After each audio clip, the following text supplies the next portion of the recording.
3 good questions just asked in rat-a-tat-tat fire between Greg Cote and Dominique Foxworth.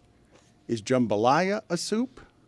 No. Is gumbo a soup? This might be the stew category. Closer. Is chili? Can chili be a soup? No. Hold on. He said stew. Where does stew fit? Is stew separate or like a separate phylum altogether, or is stew underneath the soup? Is stew a version of soup? Stew is more hearty. Yeah. Thicker, eats like a meal. So none of those are soups?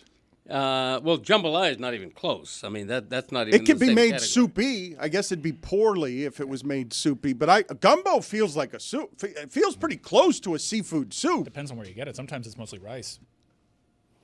But I guess I'm not sure if a stew is a soup. I guess just a rule of thumb: never trust a stew. What? How have you never had matzo ball soup? That's true. And when you say stew's in a separate category and it's apart, it's at God Bless Football.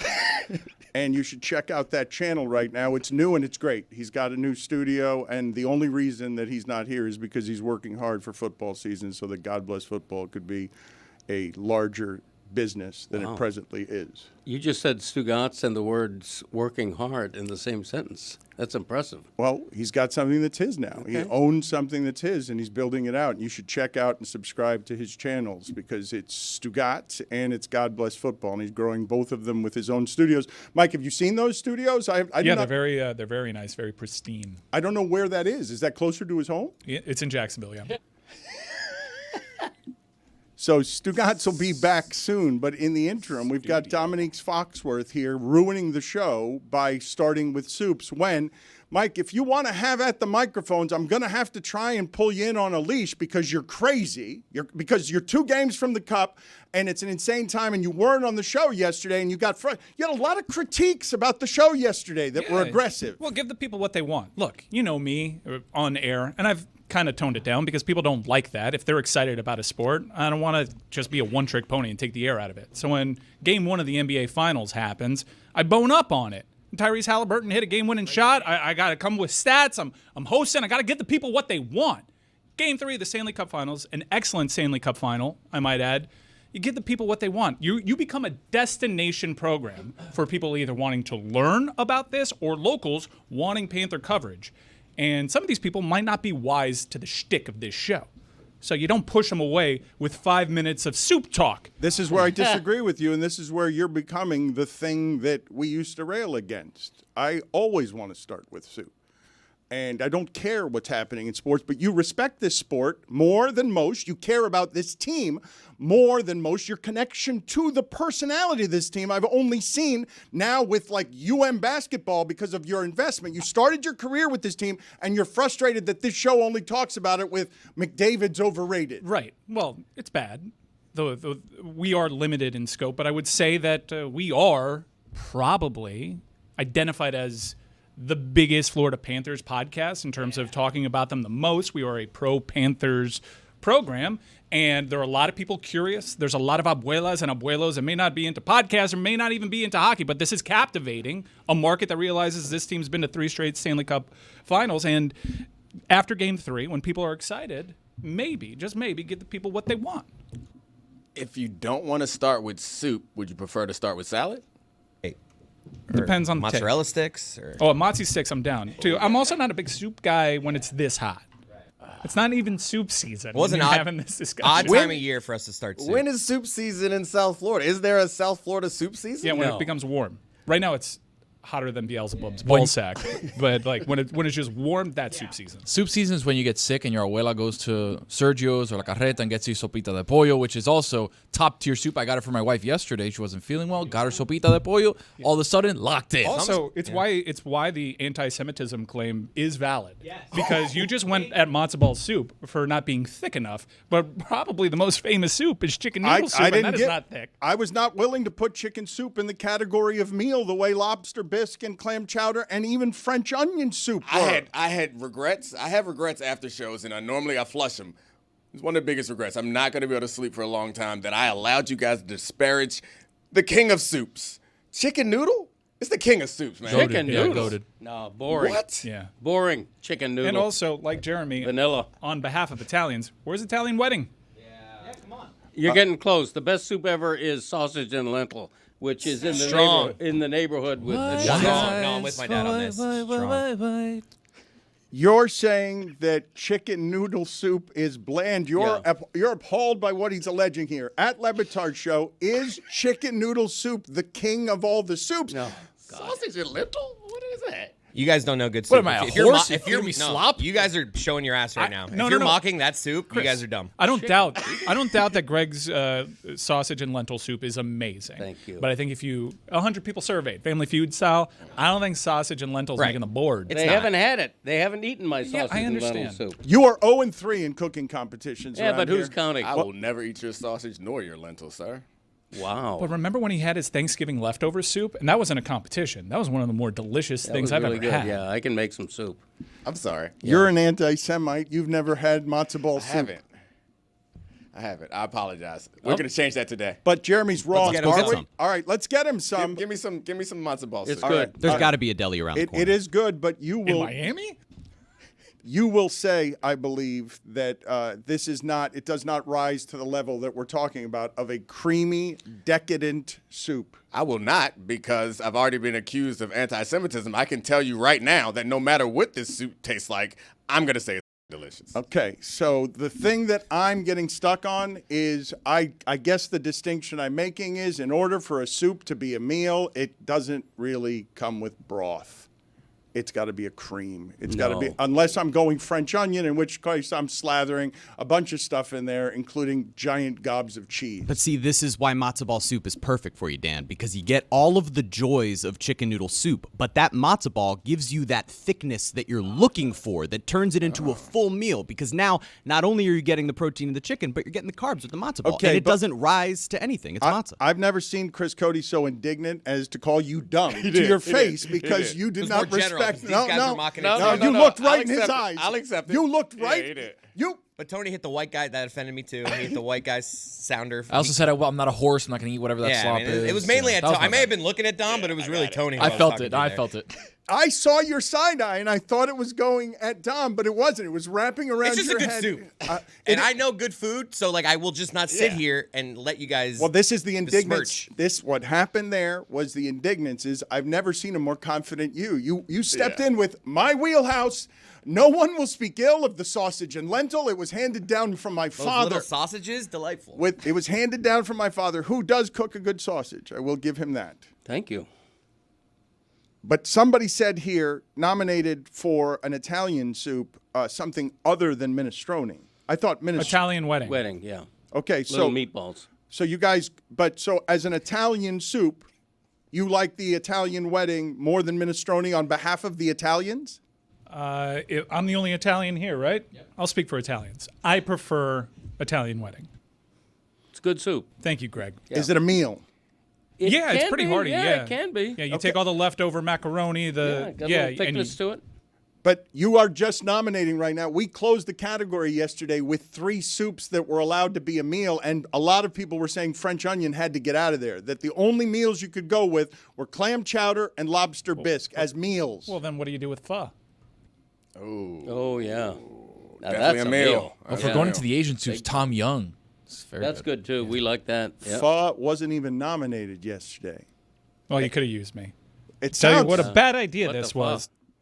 well. You're pissed off because this is See, what. look at us. A day removed from Game 3. Now we can talk soup. There's plenty of time for us to decide when we talk soup around here. Got NBA Finals tonight, These- too. Big game tonight. We're doing 3 shows in 24 hours. Yeah, we are. We are going to be here. So less people complain they're not getting enough of us. I Hey! also have Kane's insight today for the people that want to talk super regional. Also, got to do the alley-oop after that.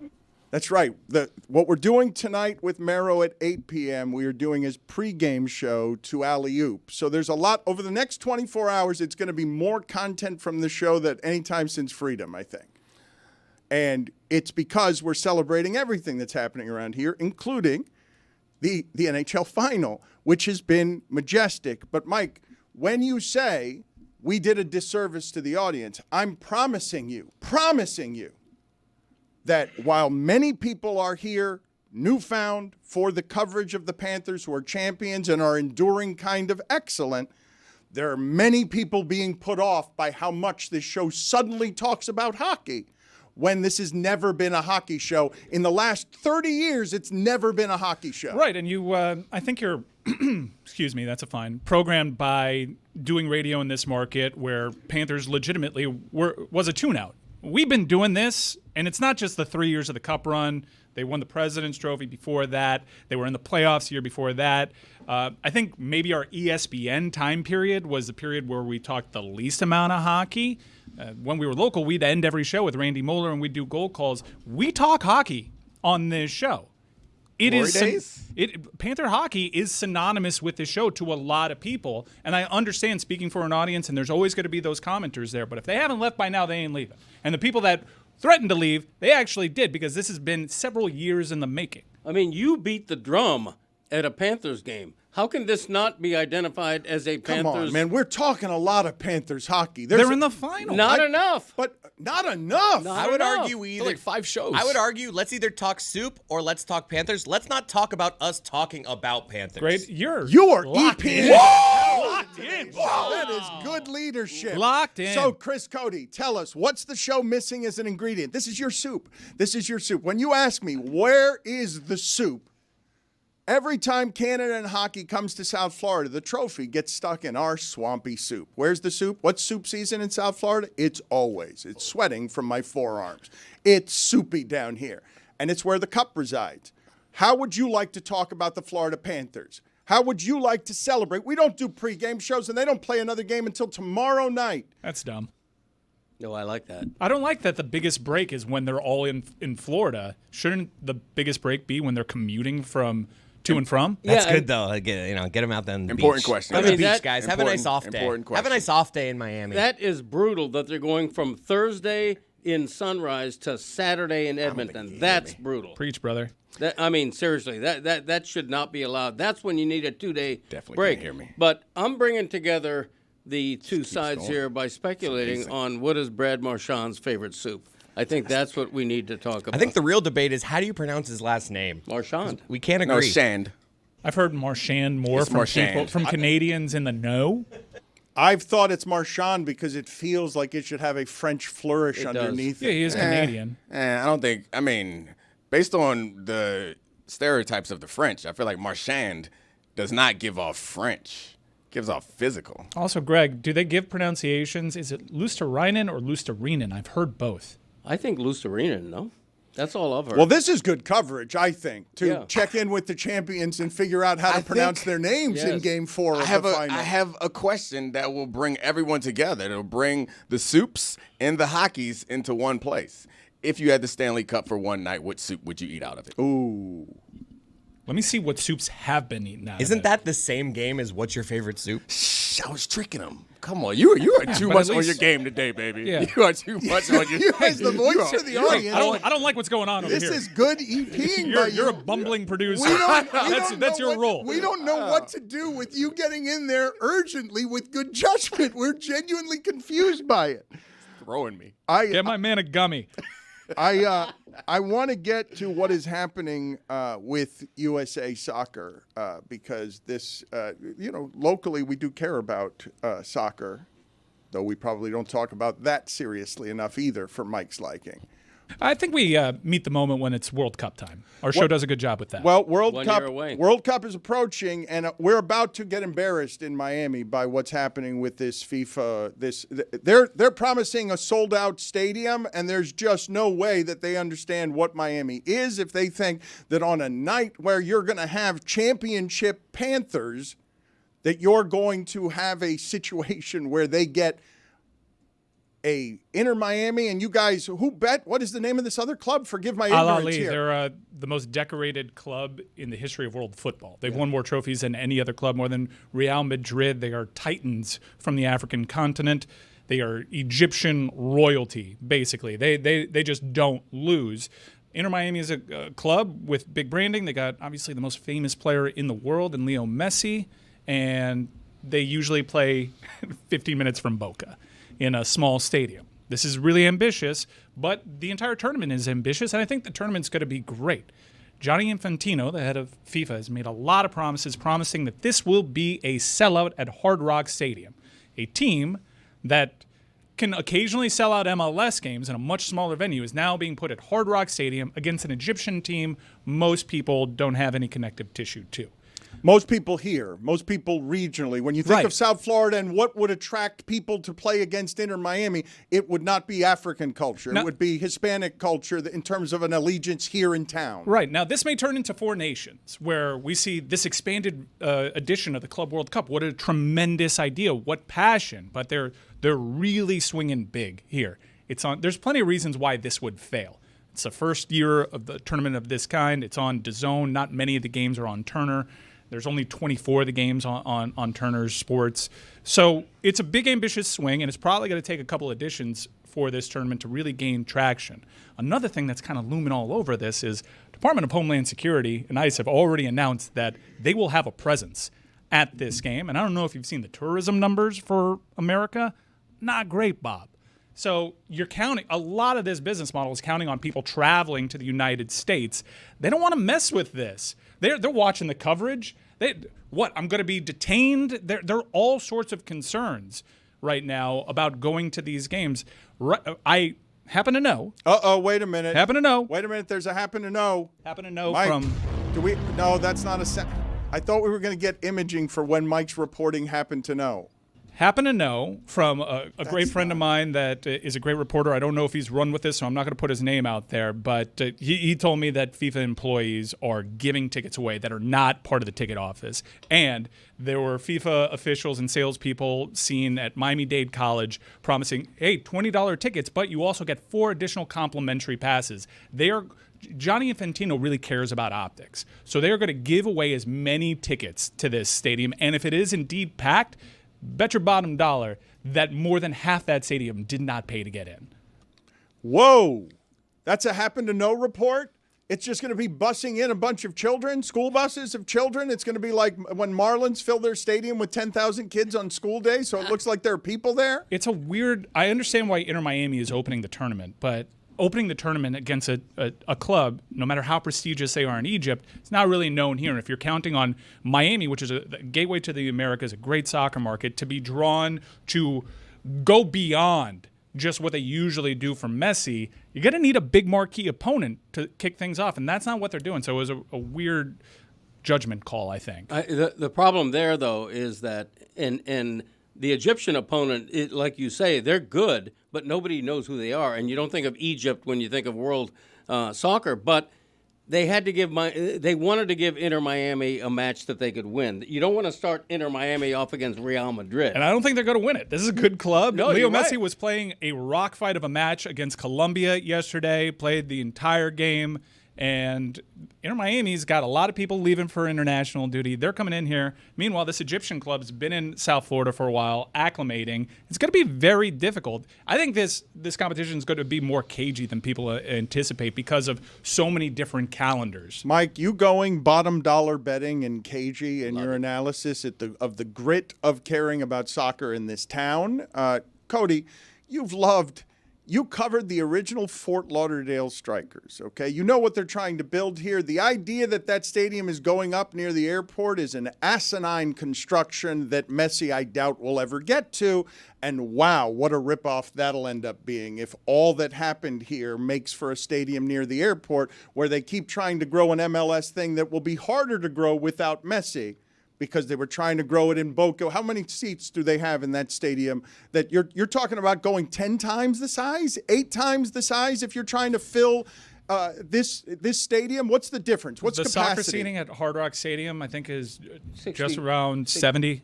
Is it that around. high? Okay, Yeah, I was around going to say 64. Around 70. Okay. And while Messi is out of contract at the end of the MLS season, teammates have extended. The expectation is that he does see Miami Freedom Park open next season. We'll see. I haven't done It has the reporting on potential to be a calamity, okay? Giving a lot of public land to a soccer franchise when soccer has never worked successfully in the market, and this is the most giant of swings that's ever been taken. It's Messi. It's trying to bring the world and the World Cup to South Florida with a watch party that, Mike, you're saying is going to be filled with a bunch of people who aren't actually caring about the event they're at. No. I think this watch party, you must care. You have to care about are gonna be soccer. super caring about it. If you're going to show up at Grails, and thanks to Boost Mobile for partnering up with DraftKings to bring this event there, if you're going to Grails this Saturday to watch the Club World Cup, you love soccer. This is a market that I'd venture to say more people love soccer than hockey. Keep in mind, Grails is a sports bar. I imagine there's going to be a TV with the local hockey team playing a major game there. All of this is a big swing for FIFA. It is a big revenue cash grab. And it replaced the Confederations Cup, which was just the Confederations champion matching up to one another. And what it represented was not just a competition, but a practice round, a dress rehearsal, if you will, for the following year in the host nation. Let's make sure we have everything in order.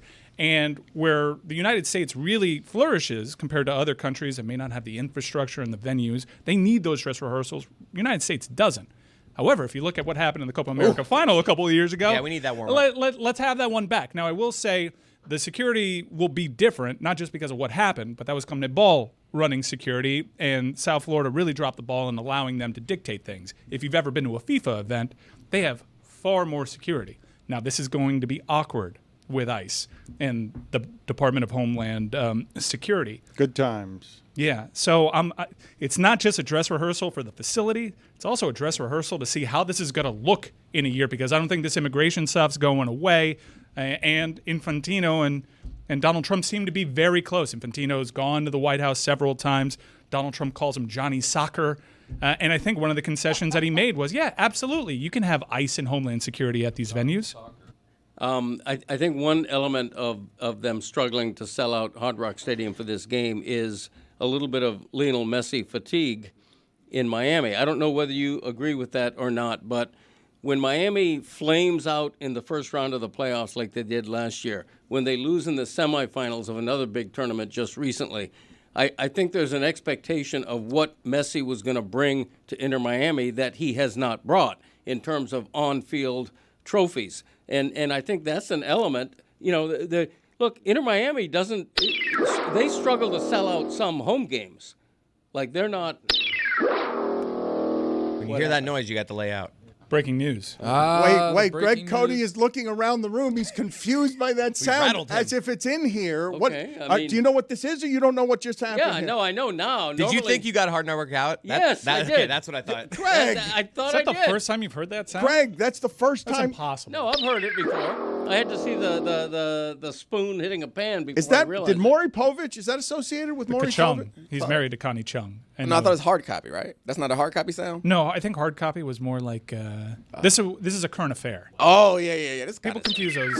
Wait, Maury Povich is on with us today. This is his sound? No, it's Connie Chung's, but he's married to Connie Chung. Okay, we'll ask him Women about are it. not property. Vis-a-vis, Dan. Okay, well, thank you. Thank you for that clarification. And a current affair is not hard Appreciated copy. in these difficult times. What's the damn breaking news? Thank you. A good point by you. The Codys are dialed. the Codys are, yes, the Codys as a team. Shirt Tuesday, baby.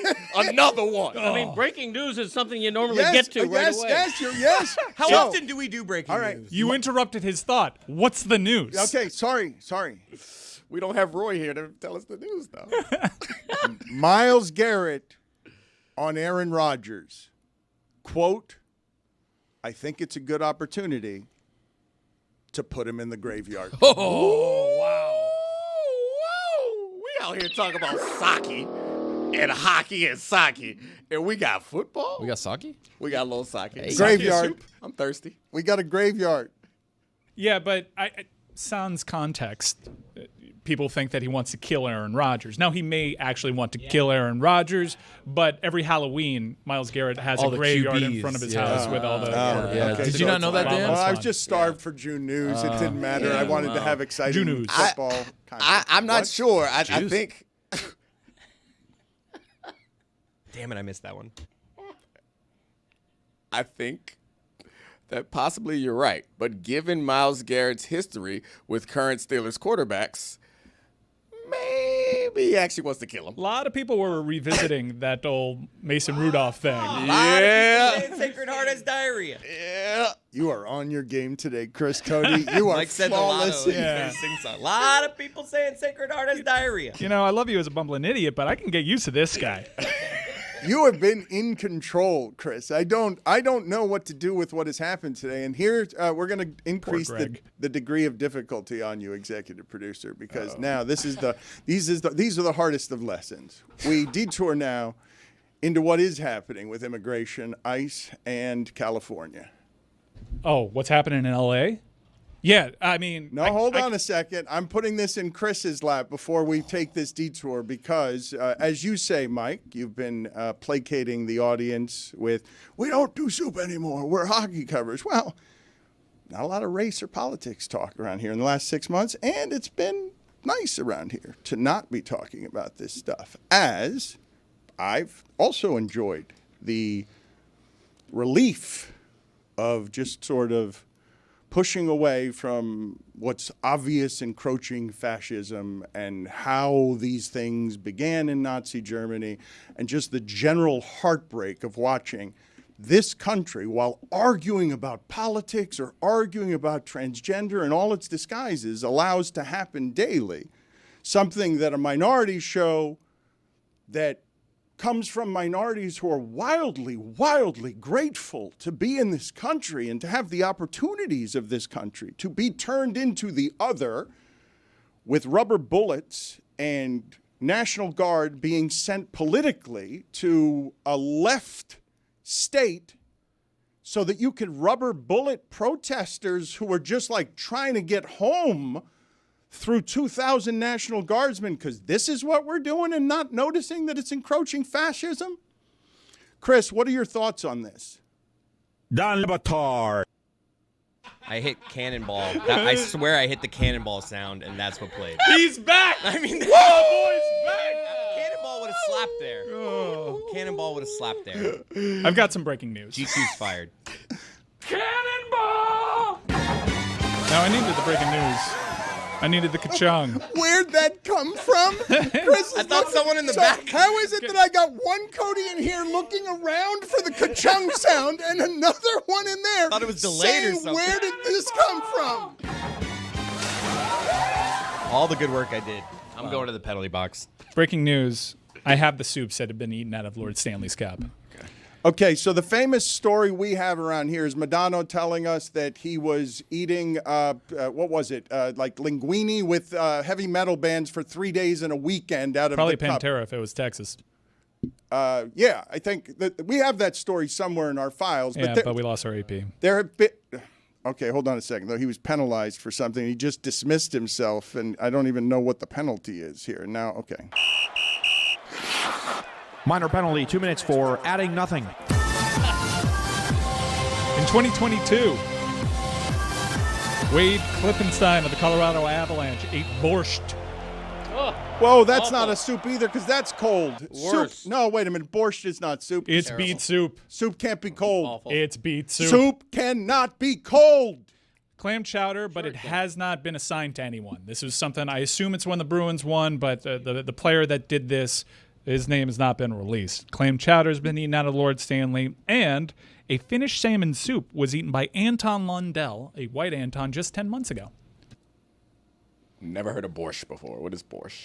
Russian beet soup. No, I hate it. I don't even need to know what it is. I don't like it. If you want a cold soup, you got to go gazpacho. No, there's not cold soup. Who's Gus? Soup's got to be warm. People sometimes pair it Not with a rule. root beer floats. Borscht. Yep.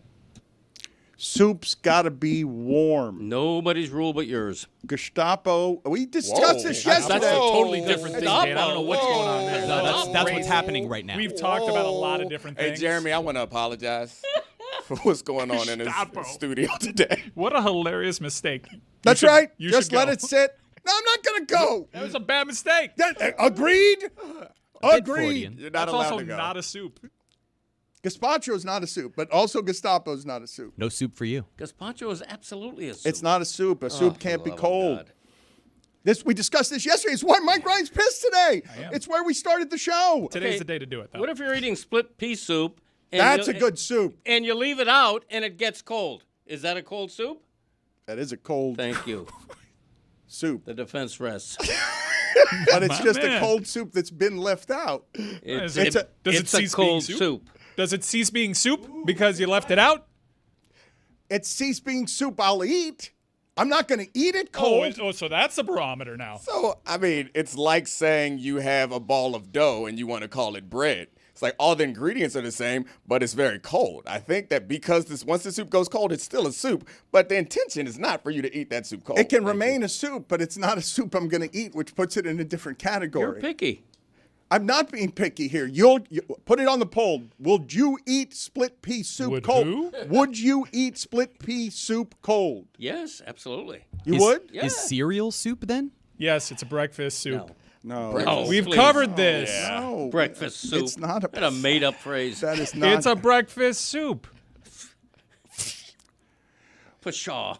We were talking pshaw. Yes. That's a proper response. Thank you. Pshaw. Yes. Yeah, you got I it, have Sean. not heard somebody utter pshaw. Hold on a second. Bring it Guys, back, Jack. please look up the formal definition, Tony, right now of the What word. is that? Okay, it's Gotta spell it. P-I-S-H-A-W. I have not heard that phrase since the 60s. Chris Cody, please give me the back in my day music. I need to introduce the audience to pshaw.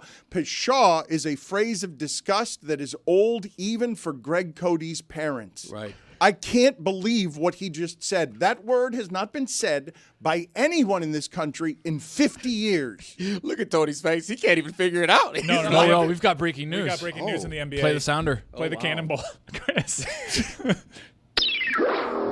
Dan, the breaking news, it never stops. According to Shams Charania of ESPN, the Knicks requested permission to speak with Jason Kidd and given firm rejection from the Mavericks. Pshaw. The Wolves and the Rockets also declined. So, I mean, the Knicks not understand what a contract is? What is this? Get your own damn coach. New York is full of itself right now. They just fired Thibodeau, and they're one of the best teams in the league, and we get who we want. I now. say that We're- from a market that stole their head coach 35 years ago and has never looked back. That's correct. New York is in the market for a coach, and they have to do better than Thibodeau. They got to get their fan base excited because their fan base is already excited. If you're going to make this move, it's How about not Phil Jackson? They should try that over there. Greg, I'm so sorry that your thought got interrupted. I don't think it's messy fatigue. I just think it's a huge, giant misstep that they're opening this Club World Cup with two relatively small clubs compared to what's available. They could have opened with Real Madrid and they'd get a guaranteed packed house. I know, but they're opening with Lionel Messi in Miami. Well, open with And the Lionel game is Messi in with a Miami. much bigger opponent because as a brand, the club that they're going up against is not even a bigger brand than Houston Dynamo here in Okay, this but market. what I would say to you, have you heard what is true of the reports that they're giving away tickets on campuses and that they're I know for a fact they were giving away tickets know on for a campuses. fact is different than I happen to know. Yeah, I It's know people plugged in on this. There isn't. First off, in this market, if you're a sports fan on Saturday, I think your attention's on the ice, even if you like soccer more, just because of the stakes. And yes, there are stakes for the Club World Cup, but this is the first of its kind. We really don't know what we're getting into here. Over time, it may become a big deal. We'll see what kind of spectacle they come up with, and maybe this will serve as proof of concept, and the rest of the tournament, which will have some very compelling matchups later on, might actually be a draw, and this might be a thing to excite people. But out the gates, I don't think you can come to Miami with Inter Miami, understand that's a brand, and that's normal logic. I get what that is. But to pair them against an Egyptian club, that's... You're hoping for host nation World Cup type atmosphere when that's not the case. You're creating something out of nothing, and you got to come out the gate strong, I think. One thing that's clear is that there was a huge miscalculation of the attraction of this opening game at Hard Rock Stadium. FIFA has already lowered prices like 3 times to the point where the face value now is a shell of what it used to be. Okay, so we're looking at embarrassment here. Last time soccer came here, we had brown people climbing through the pipes at the stadium because we couldn't secure it correctly. I was there too. So we're going to have immigration issues now. All of this is going to come to the World Cup. Sports is not going to be free of this crap. No, and like I said, this competition, when it was a Confederations Cup, was a dress rehearsal. And I don't think we're going to put our best foot forward here. A lot of people are nervous about traveling to the United States. You may be on one side or the other. Look, I think most people are generally against illegal immigration. There's a common misnomer that people think that, well, you're progressive, you just want illegal immigrants here. That's not the case. It is a general consensus on these things. But people want to be comfortable. Armed guards don't make people feel comfortable in this country. Anytime you go traveling over to Europe and you see assault rifles over there in check-ins, you're like, whoa, what is this? This is not a normal part of American life. And you're bringing it to a sporting event. That's just not a chill vibe. That's not the atmosphere that I'm going to for a celebration of sport. So I think they got a problem on their hands, and I hope this serves as a reason to soften this presence sounds at like games. predicting embarrassment. This sounds like that's where we're headed. Well, Infantino will not rest until every seat is filled, and he's going to give plenty of tickets away, Greg. Right. Even if he does, though, I don't think it's going to be filled. Is Infantino a soup? This segment is presented by LinkedIn Jobs. Post your job for free at linkedin.com/DLS. Terms and conditions apply. What do you imagine would be the ingredients in Infantino? What do you imagine? Any? It's got to be a noodle or a pasta of some sort, I would think. I can't believe we forgot pho yesterday. Yeah. Like a little rotini. I think there's a bean in there for sure. Pho is absolutely a meal, right? Pho, it can't even be disputed. Very It's like hearty. a deconstructed soup, too. They give you all the pieces, and then you pour the broth on it's top. great, I it's popped. great. I popped the first time I saw that. Love it. Get the pho out of here. I have a question for the group before we bring in David Samson. None of you were as surprised as I was earlier this season when John Morant made a buzzer beater over Khalil Ware, an amazing athlete, and called him a pigeon. And it's not something I'd ever heard someone else refer to another athlete after beating them. This controversy with the Panthers cane and calling the Panthers turtles. I don't know what the insult is. I've not heard what it means to be a pigeon. I didn't understand that as an insult, and I don't understand turtle as an insult. And it seems like a hockey phrase that I'm being introduced to. And while I don't want to be the show that is during the Game 4 of the Stanley Cup Final, pronouncing the names or learning how to pronounce the names of some of the players. Is it Marchand or is it Marchand? I don't know what the ruling is here. So turtle, I can Google it to see what it means for hockey, but I think what he's talking about is these are all tough guys, but then when it comes time to throw down, they go in their shell. And I know exactly who he's talking about. He's talking about Matthew Tkachuk. Evander Kane and Matthew Tkachuk have had a Tom and Jerry routine for the last few years. Evander Kane, once famously embroiled in a gambling scandal and all that, had declared for bankruptcy. And there is a very funny video of when Matthew Tkachuk was in Calgary. Remember, Flames, Oilers, massive rivalry. Going to Evander Kane while Evander Kane is being put in the penalty box. Matthew Tkachuk chirping at him, "You need some money? You need me to loan you some money?"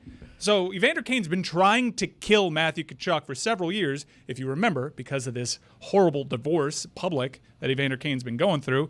His ex-wife would openly flirt on social media with Matthew Tkachuk and put out pro-Matthew Tkachuk propaganda just to get under Evander Kane's skin. So when he's calling someone a turtle, the reputation of Matthew Tkachuk is he only fights the guys that are weaker than him. He'll agitate, and whenever someone comes to fight him, he'll retreat. And Dan, pigeon, obviously you're not a real hooper. Real hoopers know pigeon. You could throw the wing at them. They're just out of the way. They're flimsy. They're weak, right? That's where a pigeon comes in. If I'm backing down Mike in the post, that's easy work. That's pigeon stuff. Okay, I'm sorry, real hooper. My bad for not Just being... letting you know. Okay, but know. the turtle... On the eve of the NBA Finals, we got the NBA Finals game tonight. By the way, cheap seats, 8 o'clock. I have adopted the Panthers, but for some reason, I don't know why, I kind of like Evander Kane. Root for him. He's my second favorite player he's this year. dirty, I don't know what you're doing. though. Dirty. Wait Dirty a minute. player. Super dirty. That was Matthew Tkachuk, man. He's just a hockey player. He's like every team needs a guy like that. Yeah. I like him. He's just a thug. He's like 20% above. Who said what? He's my second favorite player. Seth Jones, number one. By the way, the slang pigeon goes back, predates basketball, I dare say. A pigeon, Duclair, number three. A pigeon is somebody who's a sucker, somebody who's naive. Sucker. Hardy R. Okay, yes, careful. Got to go A there. Sucker. Yeah, exactly. David Samson, give me the age of the person that if I were telling you they uttered in your face, pshaw. They said pshaw to you. What is the age of that person? And please find me the history of that word. I don't want to get too far away from how Cody dates the show. Get me the back in my day music so he can tell us all about his pshaw. But what's the answer to my question, Samson? I would say 65 and older, and I would say that it means sort of shucks, like pshaw, shucks. Yeah. I think those are close to synonyms. That's true. It can be an apostrophe too. I think it can be P apostrophe SHAW. But I would say a synonym for pshaw would be harumph. No, harumph is younger than pshaw. No, I don't think so. For Harumph. sure. No, a harumph is absolutely by 20 years younger than a pshaw. Like you've got a 30-year-old. I don't know. Yes. Nobody That's an old says saying. harumph. No, I'm not. It's not a 30-year-old. No, harumph is 7 years old. Pshaw is 90 years old. It's actually older than that, Dan. This might be the oldest word that Greg Cody has ever uttered in his life, and it's been used. Pshaw's been used since the early 1600s. Wow. I think I had a stroke there. And what does it mean? Means contempt, some sort of contempt. Yeah, good century. 1600s. Thank you, Greg, for being the rock-solid icon that you are. You're welcome. David Samson, Nothing Personal, handles a number of different subjects extraordinarily well now, 2 hours a day on the DraftKings network. And he is here to soil all Panthers fun by telling you that, yes, the Panthers are right on the precipice of becoming the Miami Heat in this town. However, that is small business compared to being the Miami Heat in this town. And so the Stanley Cup champions, defending 2 times with 2 more victories, David, how much money do they make and why does it pale in comparison to basketball? Because this kind of excellence has not been in this town over 3 straight years very much with any of our teams ever. So if we're going to judge franchises according to their value and what they could sell for, I would say that the NBA continues to be a much healthier league in terms of what franchises are worth. And so a dynasty in the NBA is going to be way more accretive than a dynasty in the NHL. On court or on ice, what I'm arguing is that if the Panthers win the Stanley Cup, they are the Heat on the court and on the ice. 2 titles, Stanley Cup in 3 years, but when you measure it off the court in terms of sponsorship dollar allocation in South Florida, when LeBron was doing his dynasty with the Heat, more money was heading that way, and I don't mean carnival money. More non-carnival money was heading toward the Heat than is heading toward the Panthers. More buyers, more ability for Arison to monetize that franchise in a way that the Vinny Viola, a great owner, one of the best owners, probably the second best owner in South Florida sports history behind Mickey Arison, I would say that he just will not be able to get the appreciation, and I mean that both literally and figuratively, as the Heat got during the LeBron dynasty. Guys, I wanted to go and explore something here with David Samson and the rest of you. David is not afraid to be vulnerable on his own show and give up some intimacies that are super weird, unusual, and he leaves them out there for our judgment. Your night terrors. You told me the other day that you had a terrible dream. Do you wish to share that dream with the audience? Dan. So Dan and I tend to speak during strange hours when people are awake who shouldn't be awake. And I told him something in confidence that I had a terrible, I suffer from terrible night terrors, which is when you have nightmares and you basically are screaming in your sleep. And if you happen to be lucky enough to sleep with somebody, you get awoken by someone who is scared and wondering what will happen when they wake you, but you're making noises. And my night terrors, Dan, is I am panting, and it's the same one. It's a recurring night terror that I have way too often. What is too often? What is too often? There is not a week that goes by that I do not wake up screaming. Okay, so you also are an insomniac. So when you reach deep sleep, there is terror there. So it's why I hate sleeping, and it's why I've learned not to sleep. I view my bed. Some people love their bed. And the irony is my algorithm on social media is all these smart beds and comfortable beds and great sheets that come with giggles. And my view of my bed is it's the devil. I don't view it as welcoming or opening like an angel. I view it as fire and brimstone. So I don't like getting into my bed. I actually hate my bed. And when I fall asleep, what happens, Dan, is it's the same one. I'm being chased. And I'm being chased to be captured. And what happens is there are people on the sidelines watching like it's a game. except it's not a game. I'm actually being chased that will result in my death or my capture. And what happened the other night, Dan, is normally it is faceless, the people who are watching on the sidelines.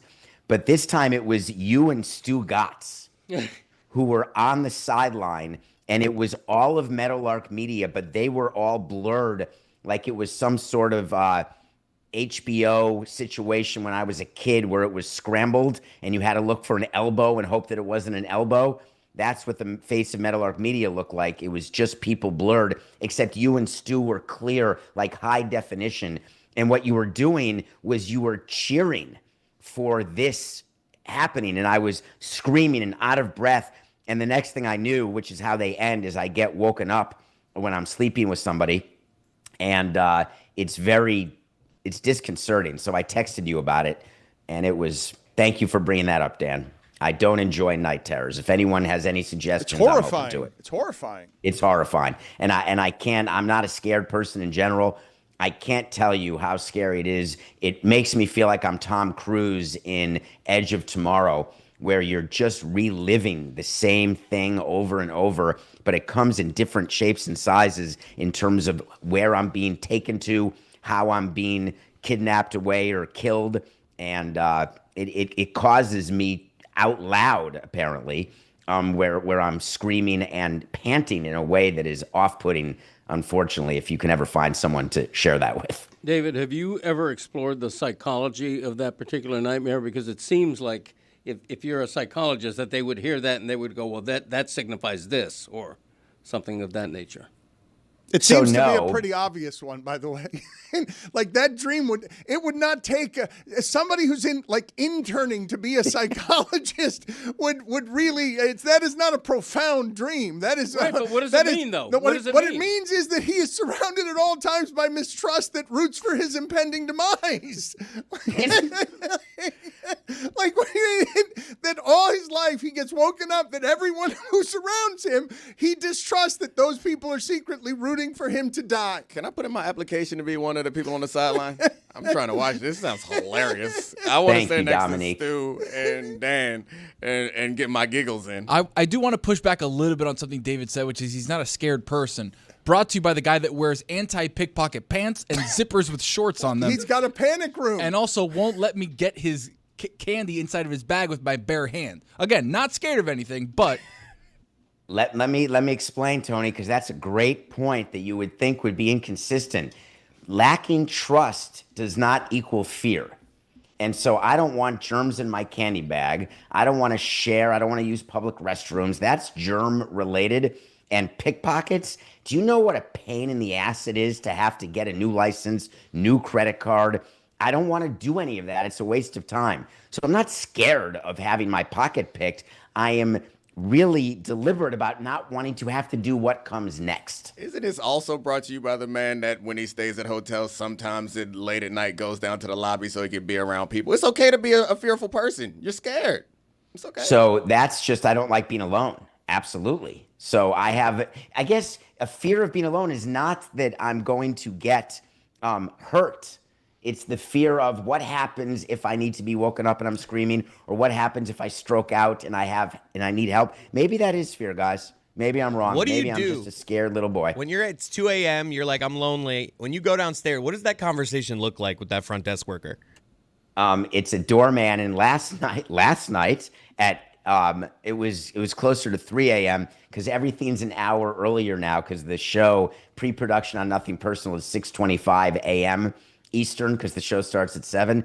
Last night we were talking about the Yankees and whether or not Aaron Judge will get help from Giancarlo Stanton and when that help will come, because Stanton had a rehab outing in Double-A last night. So we talked Yankees, and it's funny in the city in the middle of the night. There is not a lot going on except people who you really don't want to hang out with. But my doorman's awesome. Okay, I have 1,000 questions. All right. Tony, my first question is, why were you laughing there? Why was the whole thing, or just in general? You were laughing throughout. Production meeting is at 6:25 on the dot, and Coca's never late. Is he a punctual guy, David? Oh, 1,000%. We're never late. We are on the Zoom getting ready for the show at 6:25 a.m. every day. Tony, why are you laughing at this, that he would be a punctual person who fears for his life? Why is the thing that you noticed in all of the details that he just gave us, wow, David's punctual? Yeah, because he's afraid. No, Coca's punctual. No, everyone here is punctual. Not everybody here. No, obviously not here. No one here is accountable for anything. But of all the stories he just told, how is the thing that you're laughing at that he's punctual?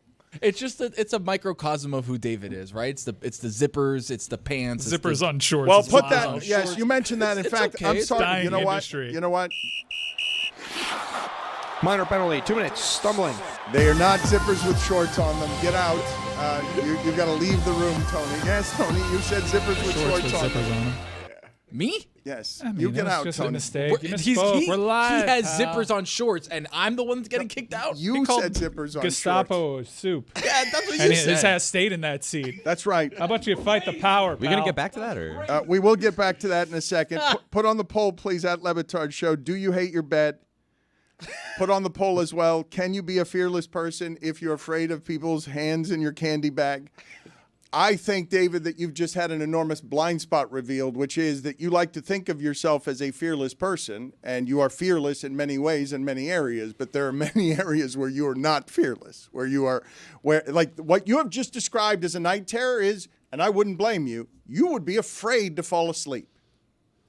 I'm governed by caution, but I'm also, it happens so often that I've learned that why would I want to go to sleep if I'm able to function and do shows or run a baseball team or run a marathon? If I'm able to do that without sleeping, then why would I put myself in a position where I'm risking the possibility, if not probability, of being chased down or kidnapped or killed? Why would I want to enter into that?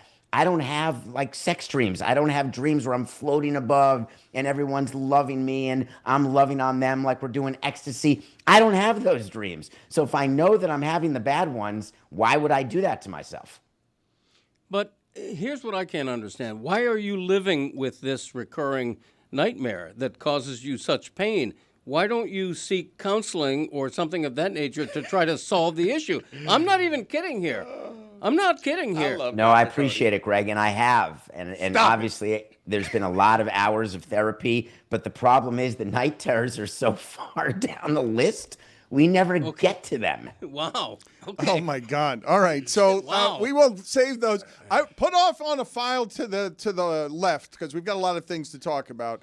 Another day when we go through some of David Samson's other deep issues. Yes, I'm sorry. That file cabinet to the left. You were putting it to your right. Yes, I know. Man. So it's our.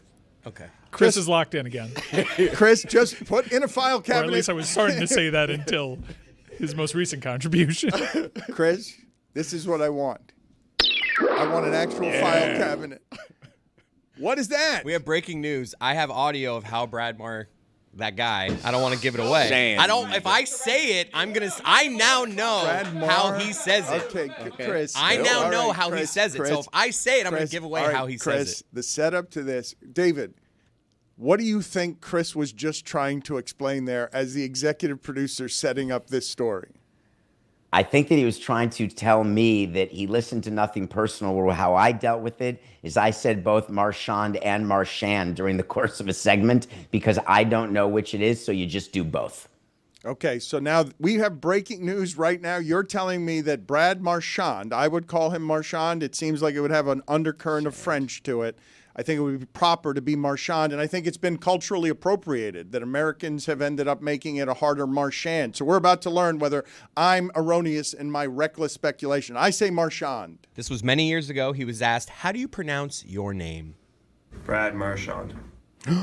Dan, you're right. Wow. Dan was right. But also, it's not just American. It's like the Chiclets guys can't pronounce this guy's name worth a lick. It's become Marchand. And I'm like, do I have this wrong? I assumed it was Marchand, but all these hockey guys are saying Marchand. Give me that one more time, though, because is it Marchand or Marchand? He puts the emphasis on the first the mar. syllable. Yeah. Let's listen Yeah. again. Brad Marchand. Marchand. Marchand. Marchand. So everyone's saying it wrong? That can't be right. Yes. None of us he's have the said it only right one saying it He's right. wrong. He's the only one Hopefully saying it right. Hopefully he's not here long enough that you can actually get used to how All right, it's Mike, you pronounced. are looking at 2 games away from an all-time bad take. What? That I don't like him? No, it's just a personal preference. No. Told you this. He's kind of he's backtracked on the bad player. What? That he's a rotational winger? You said he was bad when he first got. Yeah, he was bad, and then he got put on the third line, and the third line does what the third line does. Wait a minute. It was incredible, that amazing goal that he didn't hit in. And also, that open net with Stuart Skinner 15 feet away from the crease. Wow, the ability. Okay, David Samson, you have seen what stubborn looks like. Mike Ryan is unwilling to concede anything, even though he's looking to be all-time wrong on Brad He's a Marchand. good player for them. He's also the MVP of the Stanley Cup if it ends today. Oh, kiss my ass. I think Bennett's the leader. I think Bennett's the leader. Bennett's got the most goals than Conn Smythe, and also we do this thing where Sergei Bobrovsky can't win the Conn Smythe. He's been the most consistent player throughout the playoffs. Get out of here with Brad Marchand. Good old kiss my and ass. I'll pronounce it the way I Marchand, yeah. want to. Winning Marchand. Conn Smythe. Marchand. Stop that. Don't let. Also, did Roy reveal that he's a member of the Pro Writers Association? Yeah. First year.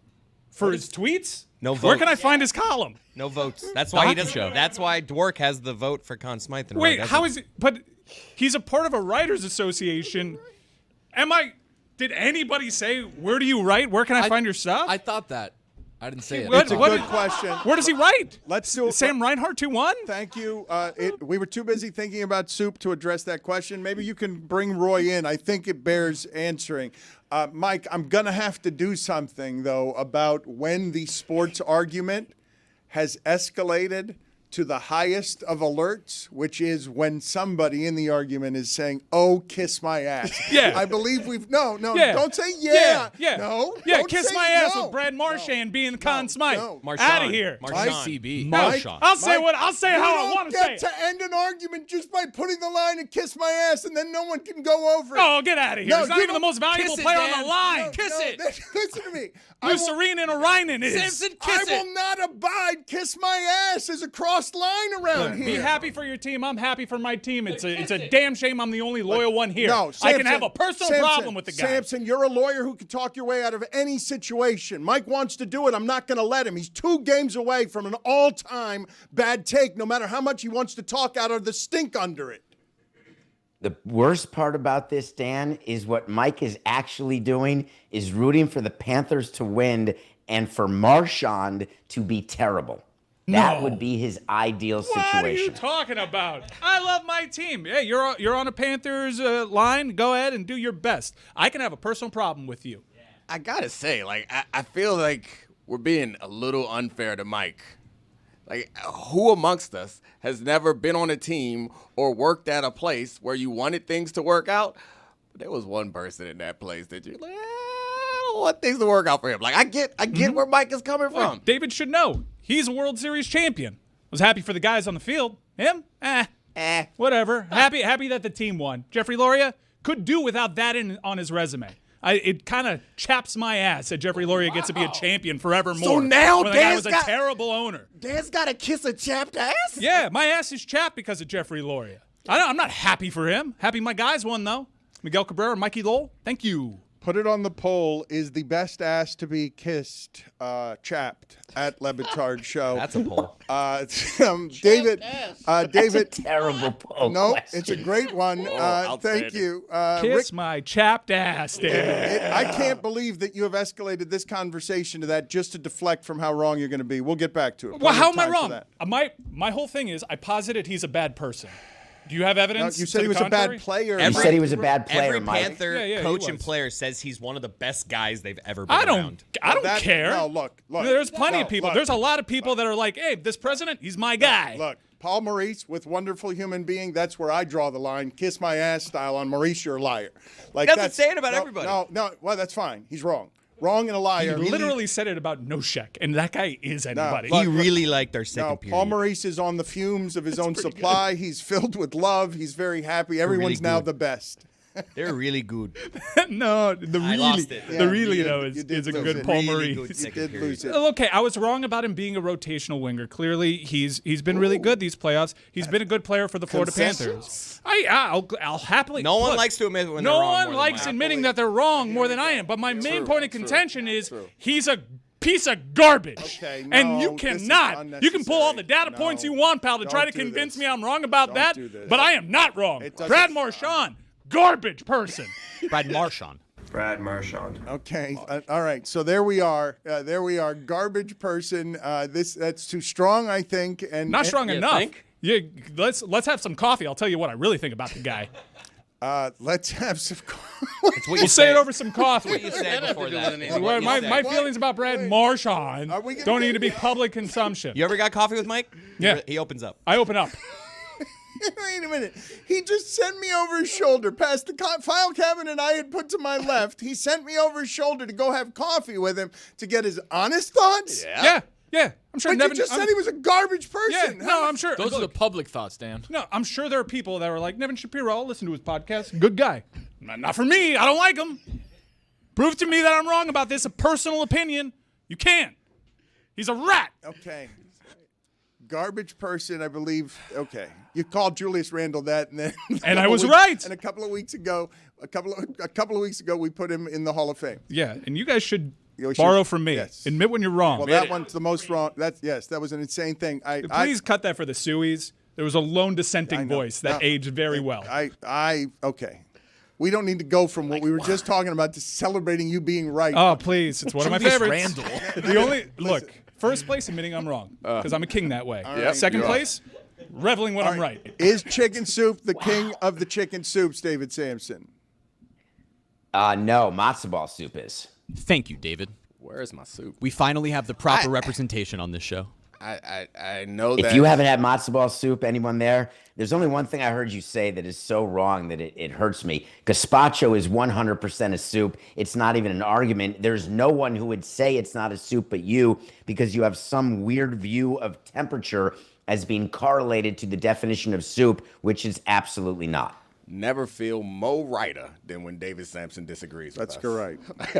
I love it. If I know that David Samson disagrees with me, I feel so much better about my position. Also, I'm sorry to alienate the audio-only audience, but we're just not going to say anything about this cashmere fatigue sports coat that he's rocking. Well, what do you think of his wardrobe in general? He's got a lot of jackets. think- Each of them makes a statement. I think he dresses like a lie. Like if you What? would put a lie in clothes, that's what I would imagine it dresses like. What? Dominique, stop. Stop and what? get the picture of Cameron Diaz off the screen. You've been doing something new with your hair, and the dark contrast behind you isn't really doing it. I was getting coffee, talking shit about Brad Marchand the other day, and I looked at the DraftKings network. You're on now for 2 hours. I'm like, what is he doing?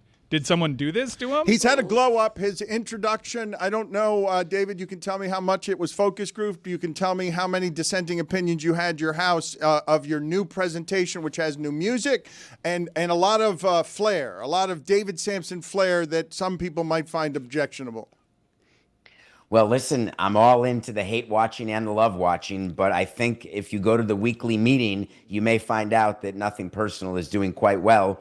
And thank you for that, Dan. Thanks for the opportunity. And what you'll notice is this is days 1 through 6 of a new haircut is when the hair looks like this, and then it starts getting combed to the side starting day 7. And that goes day 7 to approximately day 20 to 25. 6:25 in the morning. Don't be late. He's very precise. His life seems like a real horror, and it sounds to me also that Mike Ryan was rooting in that crowd of people while you were winning the Marlins championship. As one of your night terrors, he was rooting against you but for everyone else. This is why your dreams are horrors. That was a pretty good example of what I'm going for here with Brad Marchand. I don't like the guy, love the team. Love the laundry. Oh, seemingly the only person in this studio that cares about the sweater. I put the shield above all, folks. You too, folks. Marchand. The way you can remember it, Mike, is garbage. No, he's not going to be here for Marchand. long. Not for long. How about that? The whole fighting and hockey thing had me thinking last night of how it's such a thing that we accept in this particular sport.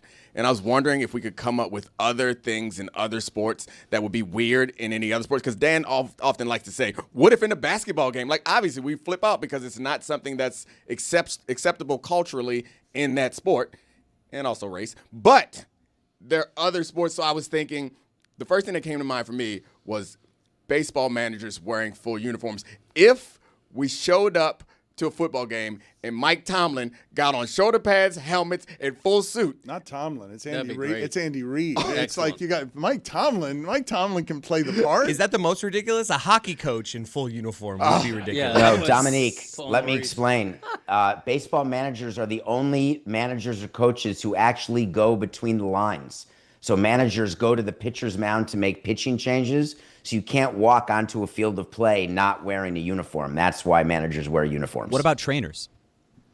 What about I Connie love where your Mack? head's at, but no, trainers are only on the field in case of like emergency. It's like why doctors do So on not the wear field. uniforms either. But a manager and coaches are part of your roster, that- and they access the field. But that explanation doesn't make it less ridiculous. Like they don't. That's just a rule they made. They don't have to be in uniform to do it's the that. point. I've seen Spo at half court call a timeout. He's been on the field before. I like the idea of Stan Van Gundy in like a full basketball uniform. He's wearing the undershirt though, right? Yeah. We've gotten away from David Samson's jacket, but also Greg Cody had a killer in there that no one noticed because a stray came across the sky, and it was a beautiful shot out of the black and white 1919s of "What About Connie Mack?" got shouted by Greg's Greg right, by Cody. the way. And Baseball managers didn't used to wear uniforms. I mean, they wore, not only didn't they wear uniforms, they dressed up like they were going to church on Sunday. Some of them wore straw hats and boaters, and they really did it up. Why not that again? What rule says, I mean, there probably is a rule, but what rule should be in place that says a manager has to be in uniform to walk to the hallowed pitcher's mound to make a change? Why? One of the great arguments that we have had is whether or not managers can wear some non-uniform stuff in the dugout, and they actually get fined when they don't dress properly and they look like schleppers by wearing the cutoffs. Like Belichick and what he does with the cutoff sweatshirts, that is not allowed to be worn by managers, and they get spoken to by the league when they do it and get fined. Yeah, because the NFL isn't a big success. I mean, nobody watches the NFL, so Belichick wearing a hoodie, that's going to kill the whole sport. What is the logical reason that says Well, a manager has to be in uniform to walk to the mound? I just think it looks bad. Let me just say what I used to love the way Tom Landry looked or Dan Reeves, and I used to love when NBA coaches, Pat Riley to me was what changed the NBA in terms of style and coaches. Can you imagine for 1 second Pat Riley wearing a quarter zip on the sideline? It's just patently offensive and ridiculous. And there's now 15 assistant coaches, and they all look the same. And it makes me crazy. I think that they could dress up and look nicer, and they should. And they get clothing allowances as part of contracts and sponsors, etc. But again, Pat Riley in a quarter zip, I don't think so. All right, David, I need to ask the executive producer something. That music is usually reserved for Greg Cody. It shouldn't be up while he's talking, although he was also giving antiquated opinions. We have matzo ball soup that has arrived for Dominique Foxworth. It is here. We will have a payoff at the end of this segment about whether or not it's delicious. How does it look to you? Be honest. It looks great. Don't let it get cold. He's so Hold on a That minute. doesn't We're going to seem give Is it it a 4.5 floater? minutes. Yeah, That's not fair. Don't let it get cold. Yeah, it'll stop being a soup if it gets go cold. ahead and have it, but I've got a problem because Looks good. There are two topics I want to get to with balls. David Samson and Chris Cody. I'm going to allow you the executive producer privilege, because you're on a hot streak today, of making the judgment. Rick Pitino and Jay Wright have said no to the Knicks job. Mike Malone isn't a candidate according to the New York Post, so now you've got no Jason Kidd. You're being denied the ability to get a coach that's going to have more sizzle on it than Tibbs.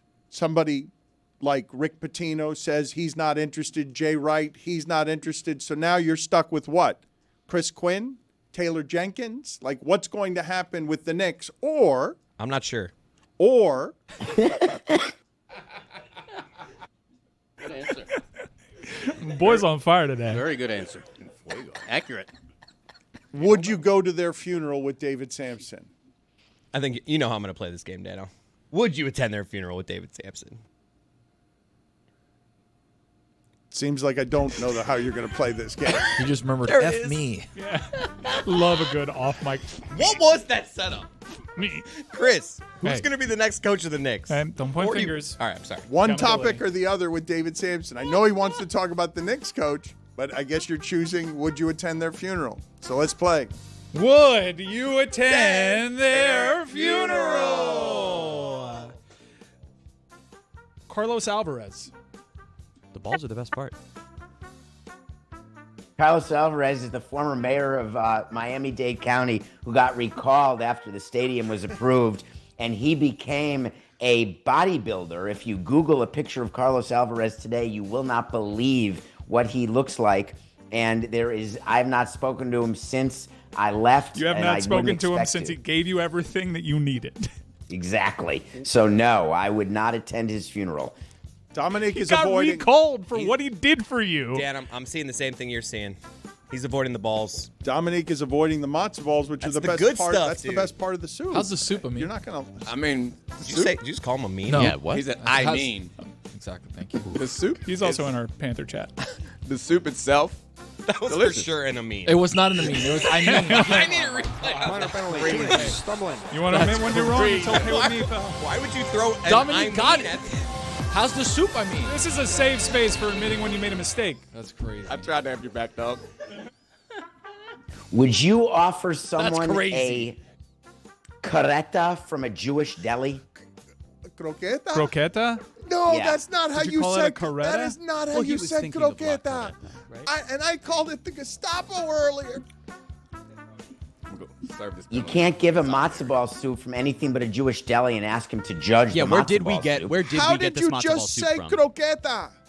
I thought it was crojeta. Crogetta. Oh, my God. Oh, I heard Croqueta. Coretta, and I could see Caretta. him conflating Yeah, I think Macareta with croquetas. that's probably what happened Yeah, there. if you know who Carlos Alvarez is and what he went through to get David his stadium, it is an amazing revelation that David's like, That's I'm not it. going to his funeral. Let's thank you for that photo. Thank you guys for giving us some visual aids to what it is that we're talking. He's going to leave a good corpse. David, it's from Roasters and Toasters, so they did get it from the right place. Okay. Bob, Are they floaters or are they sinkers? I mean, it's just a giant. they're two Shallow bowl, giant hard to balls, tell. Giant balls. Too big, the balls. Bob Dupuis. It's Bob Dupay. No, no. So this is I have that artificial audio, too. intelligence I again. have that audio, yeah, too. no, it's Dupuy. I don't care. I don't care I what thought you're- it was. I thought it goes by Dupay, but that is not the pronunciation of that. It's Dupuis. Get me that audio.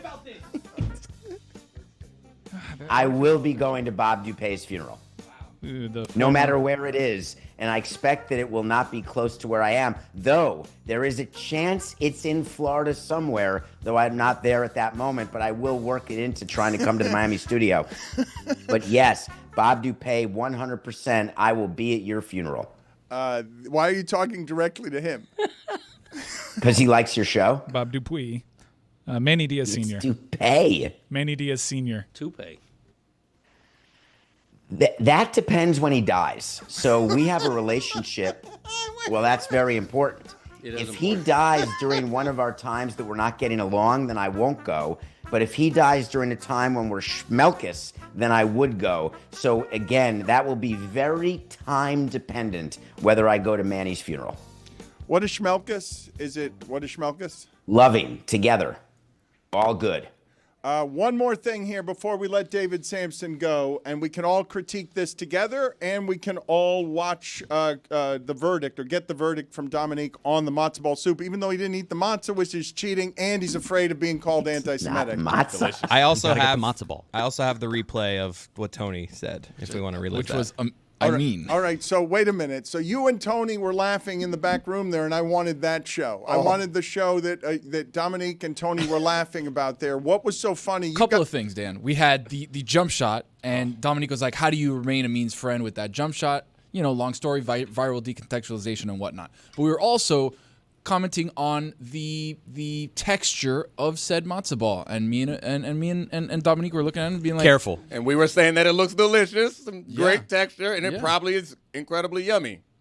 Just Probably. the textures. You know. You're just not going to eat it, so then it I'm can't. absolutely gonna eat It is a mushy texture. But it can't be the best soup if you're not delicious. willing to eat all of it. Anyway, here it is, the new opening to David Samson's new show. You guys tell me what you think. David Samson, you tell me how this has gone over with everyone. Nothing personal, every day, 2 hours long. This is how it's introduced to you every day. David works very hard on this. This is a stylistic choice, like his jacket. David is purposeful about the details. Here's the opening to David Samson's show.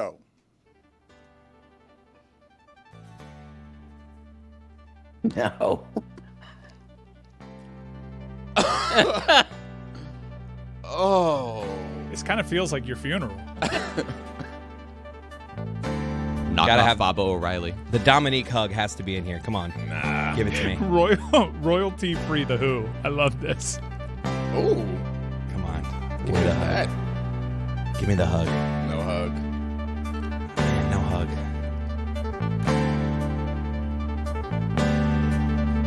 Yeah. For the audio audience, it felt like David Samson had died and we were putting together a tribute video. I don't think that's It the keeps open. going. I don't think that's the open to a show. It's like I'm at a UFC fight. This is absolutely royalty free. Ah, look at these photos. Look at this. Look at this. Live. Look at all those shirts from Cam from Good Modern God. Family. Wow, look at that. Oh my God. I dig it. Dan, you missed something very important.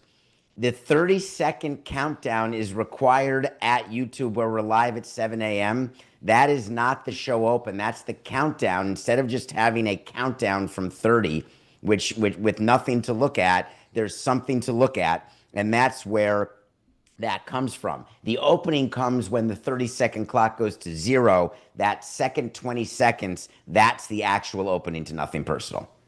So you were putting Good to videos know. together, and you're like, you know what I'm gonna do? I'm gonna take a video of me putting something on a table 11 times at the City Winery. That's what I'm gonna use. Let's hear Tony call. No. I know what they're gonna want to see. They want to see me get a haircut. Could you Hey. tell a team of video producers, humanize me? Hey, check out my shirt collection. Look at all my shirts and jackets. Anything else? Let's hear Tony calling Dominique Amin. How's the soup? I mean, You're not going to. Oh, yeah. that's crazy. Yeah, guilty. How's the soup? I mean, You're not going to. I mean, I speak quickly. I mean, Folks, when it comes to competition, Boost Mobile and DraftKings have you covered all year. Compete for free for a share of $4,000 in multi-sport prediction contests throughout 2025. Get in on the action now and play for free for a total of $270,000 thanks to Boost Mobile. Eligibility restrictions apply. Void where prohibited. See DraftKings.com/BoostMobile for details. Join us in the cheap seats tonight. Dan and the Kid Mara are watching Game 3 of the NBA Finals, presented by Remy Martin. Catch the live stream starting at 8 p.m. on the Le Batard Show YouTube channel.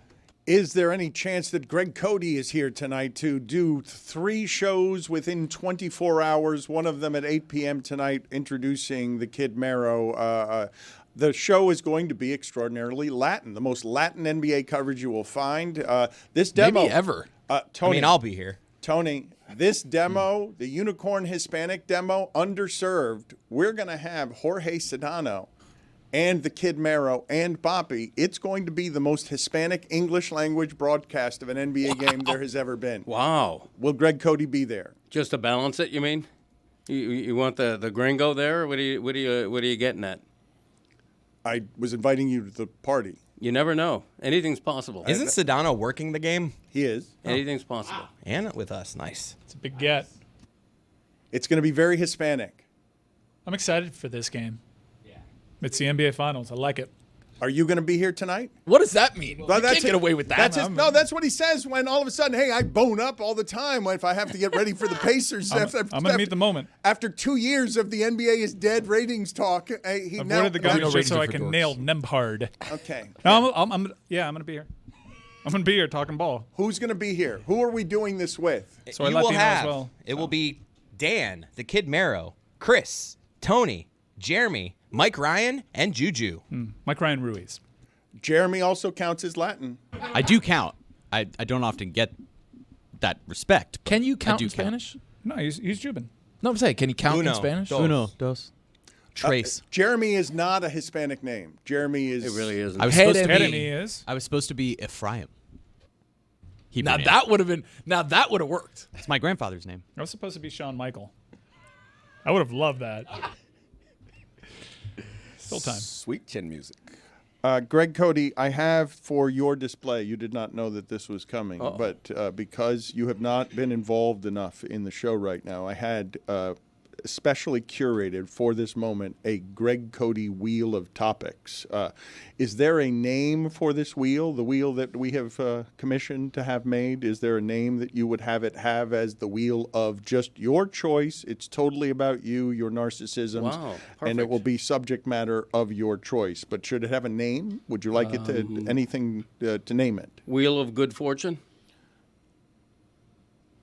Okay. Spitballing, no bad That's ideas, fine. no bad All right, ideas. no, we'll do What it. We'll do about- it. Here are the topics on the Greg Cody Wheel of Good Fortune. He has an objection to the name Minicamp. He has the take that he is bored with someone's dominance.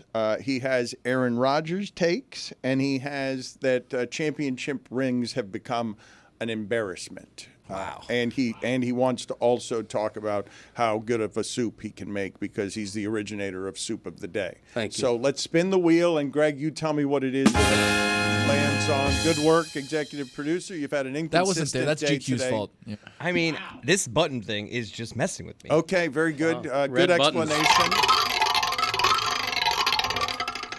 What did it land on there, Greg? I have to read what it landed on. Don't we have a Vanna White here? Who? No, what did it land on? What did it land on? I think it landed looking on. What did it land? What do you mean? Do you think? Can Take you a not look. Take see a look. it? You gotta a squint look. though. board. Take It's a small. look. It's Look. small. Yeah, He no, just oh needs a new yeah, prescription in his I was glasses. looking in the wrong direction over there. There's, now I there's see two it. wheels. It's confusing. Yeah, Okay, now I so- see it. Let me talk a second about Aaron Rodgers, if you will. What do you mean? Let it it landed land on Aaron What did Rodgers. it Landed on land Aaron on? Rodgers. What did Right. it land on? Yeah, that's what I mean. Aaron Rodgers. That's why I say I'm going to talk for a second about Aaron Rodgers. But what did it land on? Aaron Rodgers. Smooth. I don't think it landed on Aaron Rodgers. I think it landed on ice. It's one of those spin again ones where it like landed right Right on in the Oh, middle. what a waste Yeah, of it's time right that in the is. Have you ever been in like a radio promotion? Why do you have a spin again thing? What? Yeah, I don't get that. At either. that point, I would just give you the for? shirt. You want a 790 shirt? Have it, buddy. Give me the bumper sticker. Take a chick. So what did it land on? I don't have my glasses on. I can't see it. We're gonna do a respin. It said spin again. What did it land on, Greg? What did it land It on? landed on Aaron Rodgers. Okay. Twice in a row, apparently. All right, take it away. Okay, this is so weird. And Aaron Rodgers can't not be weird, okay? He got married a couple of weeks ago, and he refuses to reveal the identity of his wife. I don't understand that. What is he hiding? Privacy? Just What? privacy? Did they get married in private? He probably feels like a target right now. By who? Who's targeting him? Okay, whoever he thinks is targeting. Radical left. What is he, David Samson? Miles Paranoid? Garrett or- is targeting him. No, Miles Garrett. Miles Garrett. well, Graveyard that's true. and such. You know. No, that's fair. You know what's amazing about what Miles Garrett did is that would indeed be death and murder, but not targeting. It probably would. The targeting part would be illegal. The putting him in the graveyard part, not really. So I'm the only one who thinks Aaron Rodgers getting married and not refusing to reveal the name of his wife is weird. I'm not going to give him what he wants. Greg, come with me. Let's have some coffee. All right. If you follow the Pat McAfee show, about a month and a half ago, it was very clear that Aaron Rodgers was getting married. They tried to be coy with it, not a strength of AJ Hawks. just straight up subtlety, not a strength. So it was very clear that Aaron Rodgers had something in his personal life happen, and it was one of those things like, let me be secretive so you talk about it more. That was the perception anyways. I'm not going to undercut Aaron Rodgers. He feels plenty attacked. I'm not going to do that. Happy, as someone that read his book with his own ears, that he has found someone to be a life partner with him. That's great stuff. But everything around it is like, it's him joshing the media again in his Aaron Rodgers fashion. Okay. I mean, it's possible that he just doesn't, or she, or he, whomever he's with, is not interested in that attention. And to the degree that he can turn that down on them, maybe he's just being a good partner. I'm not going to just criticize Aaron Rodgers for every last thing. If he found love through complicated family relationships that Ian O'Connor wrote about and Mike thoroughly reported, listened to, with ears. That book will tell you that he is trying to be introspective. He is trying alternative ways, and he has a lot of broken relationships in his life. And he has found himself now with somebody, and you can listen to Danica Patrick about what being in a relationship with him was. And you can also want your privacy in this moment, because I'm guessing that Aaron Rodgers, whether he is a victim or not, it feels under attack. And anyone he loves, he wouldn't want anywhere near everything that comes with that. So if there's not one picture of her, him, anybody out there, I understand why he would want his privacy there. Who would he want to subject to that? I love how liberal this show is. Like, we're respecting Aaron Rodgers, her, him. I'm like, what? He's probably like, what? What? I saw someone say that this statement that he gave was essentially going, yeah, I was matrimonized. Happy for him, though. He seems like a complicated dude. Yeah. He also doesn't seem like... That didn't feel sincere. No, happy for him though, kind of bored. Dude. Well, as the only person that read the book with his ears, I mean, people don't talk enough about his charitable works. He does not like that being talked about in the open. He does a lot of good work behind the scenes, as public and front-facing as he is. It'd be good for his brand for people to know like what a good guy he is, philanthropically speaking. Is it really that liberal we go her, him? Like, wouldn't we have to include more variety? Yeah, the non-binary folks. Yeah, I don't think that we're being super liberal. I think we're being respectful because a man chose to keep it private. So obviously, we're leaving the door open to everything, every possibility. I think the liberal aspect here is refusing to say that it's weird that he refuses to say who his wife is. No, I dig privacy. Go for it. Just, Greg, do you feel entitled to being in his every business, or? I feel entitled as someone who is talking about a very, very public figure. I think if he is not she or okay, he, but she married into it, just like Jordan Hudson did when she dated Bill Belichick. Yeah, whatever. No, I'm happy for him. Good, go for it. But another insincere happy for him. Okay, it really doesn't feel like these things are such indifference. And I'm happy for him, but it really is tossing toilet paper at him. Well, whatever out there. No, but it's just least emotion ever put into that phrase. It's Let me tell you, I don't think he's going to be bad as quarterback either. Wow. Saying good things about the man. I don't think he's going to be a bad fit for the Steelers. I think he's exactly what they need. And we're happy for him. And the Steelers are exactly what he needs. And whatever. And I hope he found this in his partner. That was my favorite.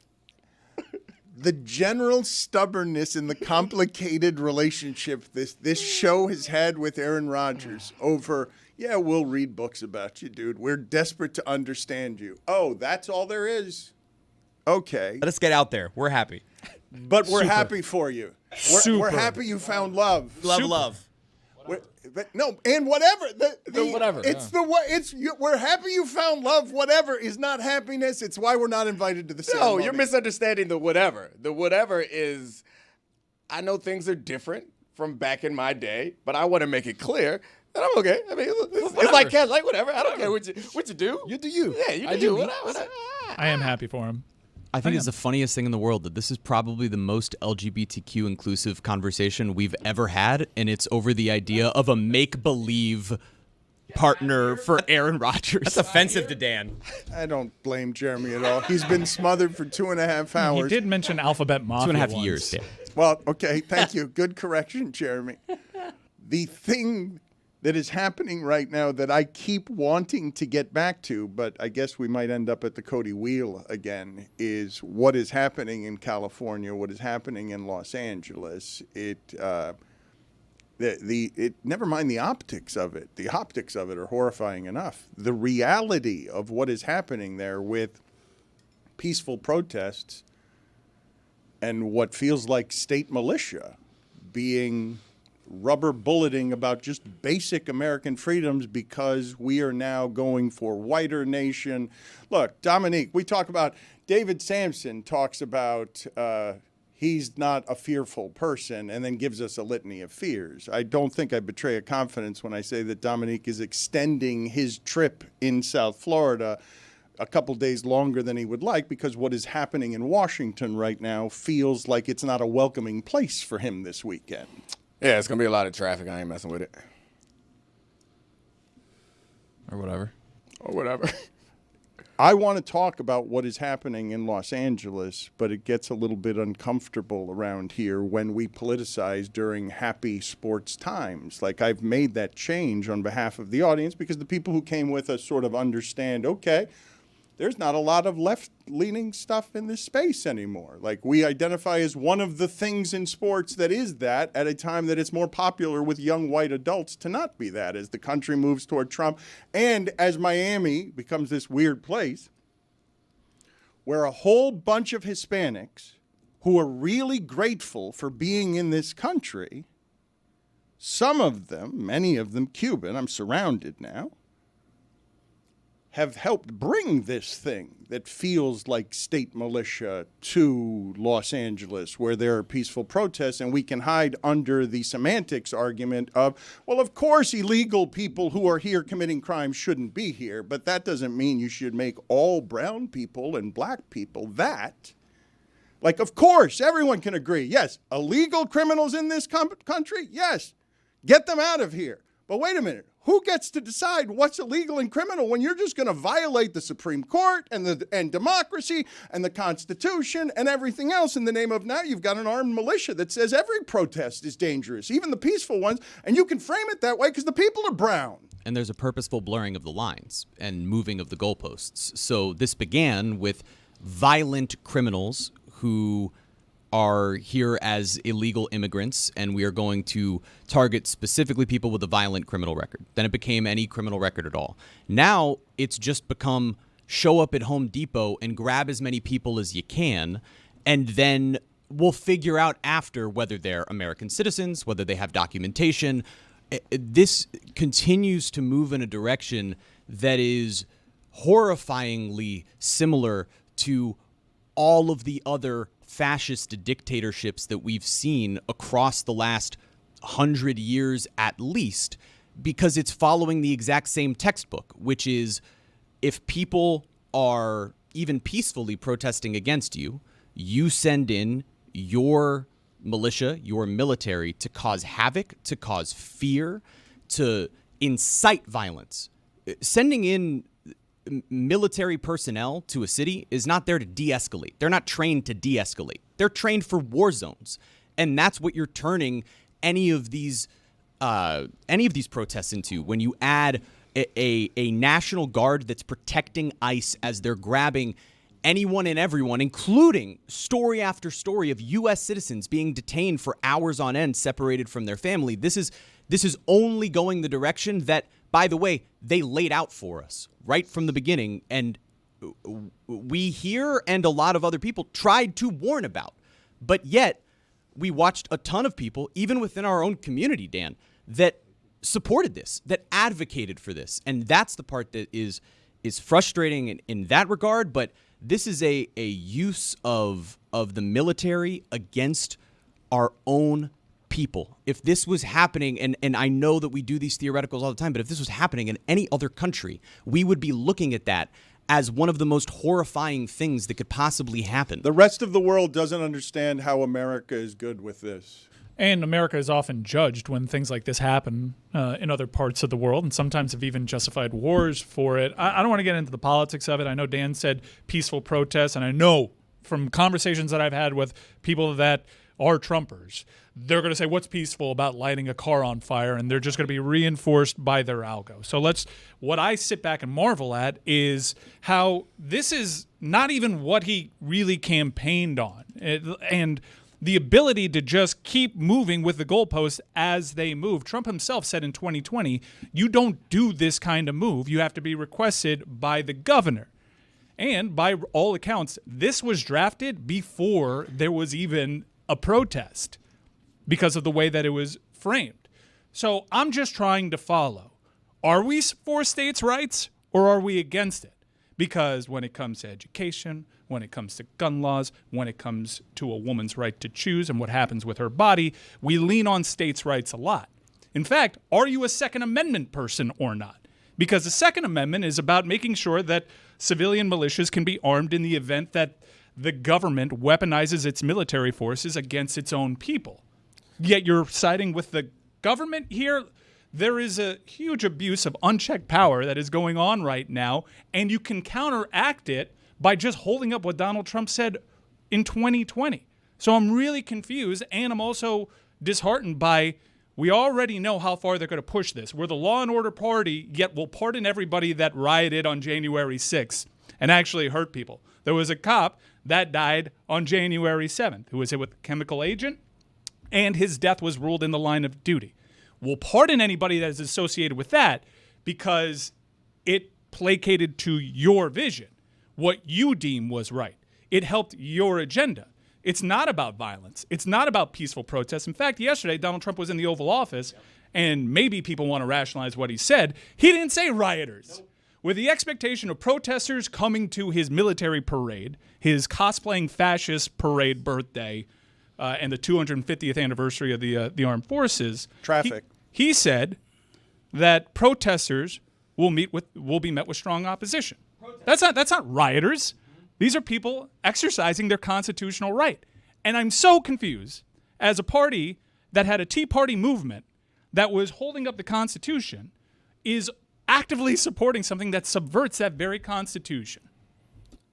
I think that it's really hard when you're always on your back foot trying to argue against and pointing out hypocrisy. So rarely do you win an argument by explaining to somebody why they're wrong, which I think it feels like the right thing to do.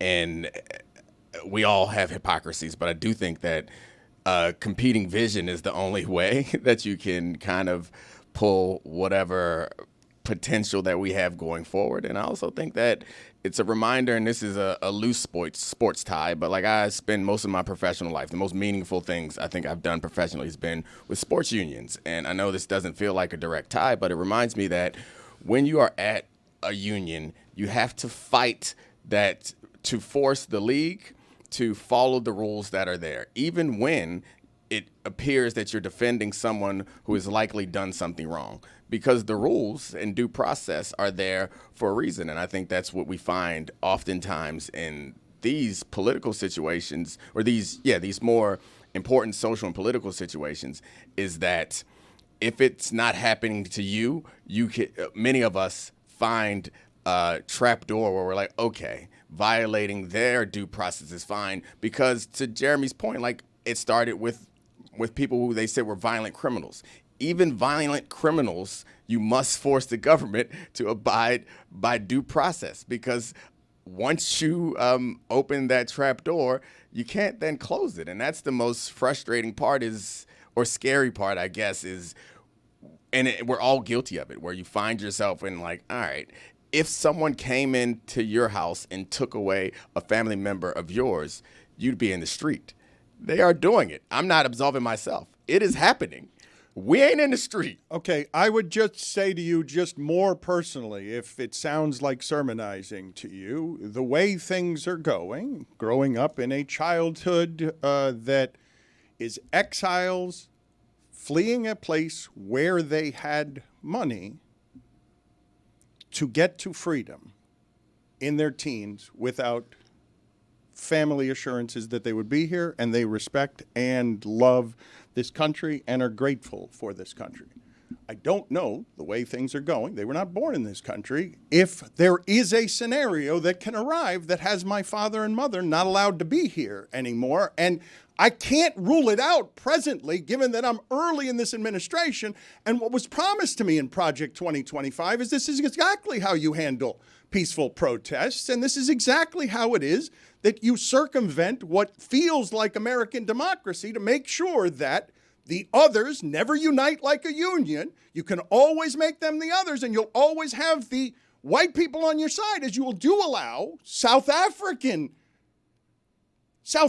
people into this country. That might have changed with some tweets. Right, but trying to make this country whiter in a way that's overt, that is political, that is hateful, and allows you to keep the right to make all people other than you criminals based on whatever you make the laws that criminalize them, including just being brown, not having a license, or being a criminal because you're just like all those other dirty Mexican racists or rapists that we had to build a wall to keep out. I would feel duped if I voted for him because he distanced himself from Project 25. He said, I don't know these people. No. Yeah, Oh, come on. Donald Trump lied? he said, I don't know these people. So there's a lot of key parts in the platform he's enacted after he took office that is not stuff that candidate Trump campaigned on. We weren't talking about Canada. We weren't even talking about the Gulf of America. You touched on tariffs. We didn't know to the extent that we'd be starting a trade war. You talked about the Department of Education loosely, but everything that was detailed in Project 25, you expressly told me, that is not me. I have nothing to do with that. And then you almost follow it to a T. This is why I respect Mike Ryan's Marchand take. Because sports is a great place for these conversations, because nowhere else will you attach so much of your identity to something that no matter what happens, you believe that thing is right.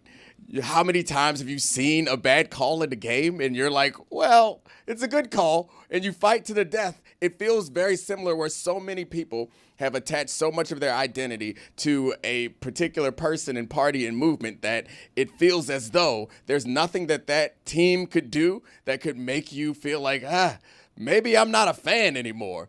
But Mike, we all should be more like Mike Ryan, because Marchand, That's not a good idea. no matter what Marchand does, Brad Marchand. no matter what Brett Marchand, No, I think Marchand. I think if you take a lesson, it's not the Marchand thing, because I'm very clearly being pig-headed there, and I'm sticking to my guns that I just don't like him as a person. No, I'm saying that he joined your Garbage- team. garbage I'm human saying that being. he joined your team. He joined my team, And I some support my people team. would, once they join the team, like, oh, then he's good. You're like, no, I have integrity. This is a bad guy no matter what team he's on. I think it's a dangerous time because, look, if something really bad happens at one of these protests, you're going to have an algorithm on the other side that's going to justify an irrational killing, potentially. And that's what I'm scared of, because it's different now. It's much easier to refuse to admit that you're wrong. It's much easier to never capitulate because you can find something on the internet and daily get that reinforced with your algorithm that says, no, you're actually right about this.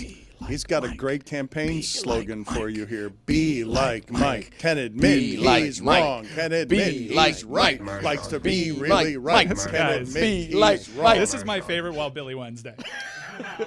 This is not an echo chamber. Marchand. I also don't like viewing things through the prism of Republican and Democrat because, I'll support liberal causes because they seem to represent the opposition. But for me, it's something as clear as this is an unprecedented power grab from the highest office. If you claim to be a constitutionalist, like you told me for It's 8 just years, starting. Then why aren't you upholding the Constitution? This is a threat on that very Constitution that you held up. You're a Tea Partier. Why?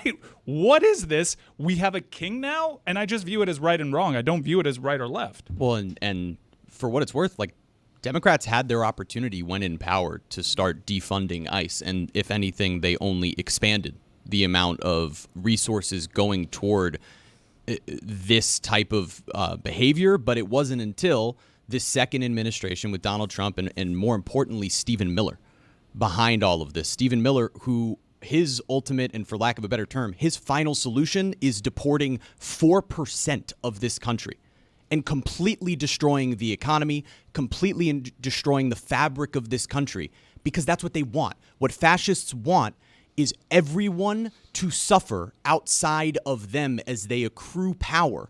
And for those who look at this so black and white as, well, they're illegal immigrants, they're criminals. You know what the criminality of being an undocumented immigrant is?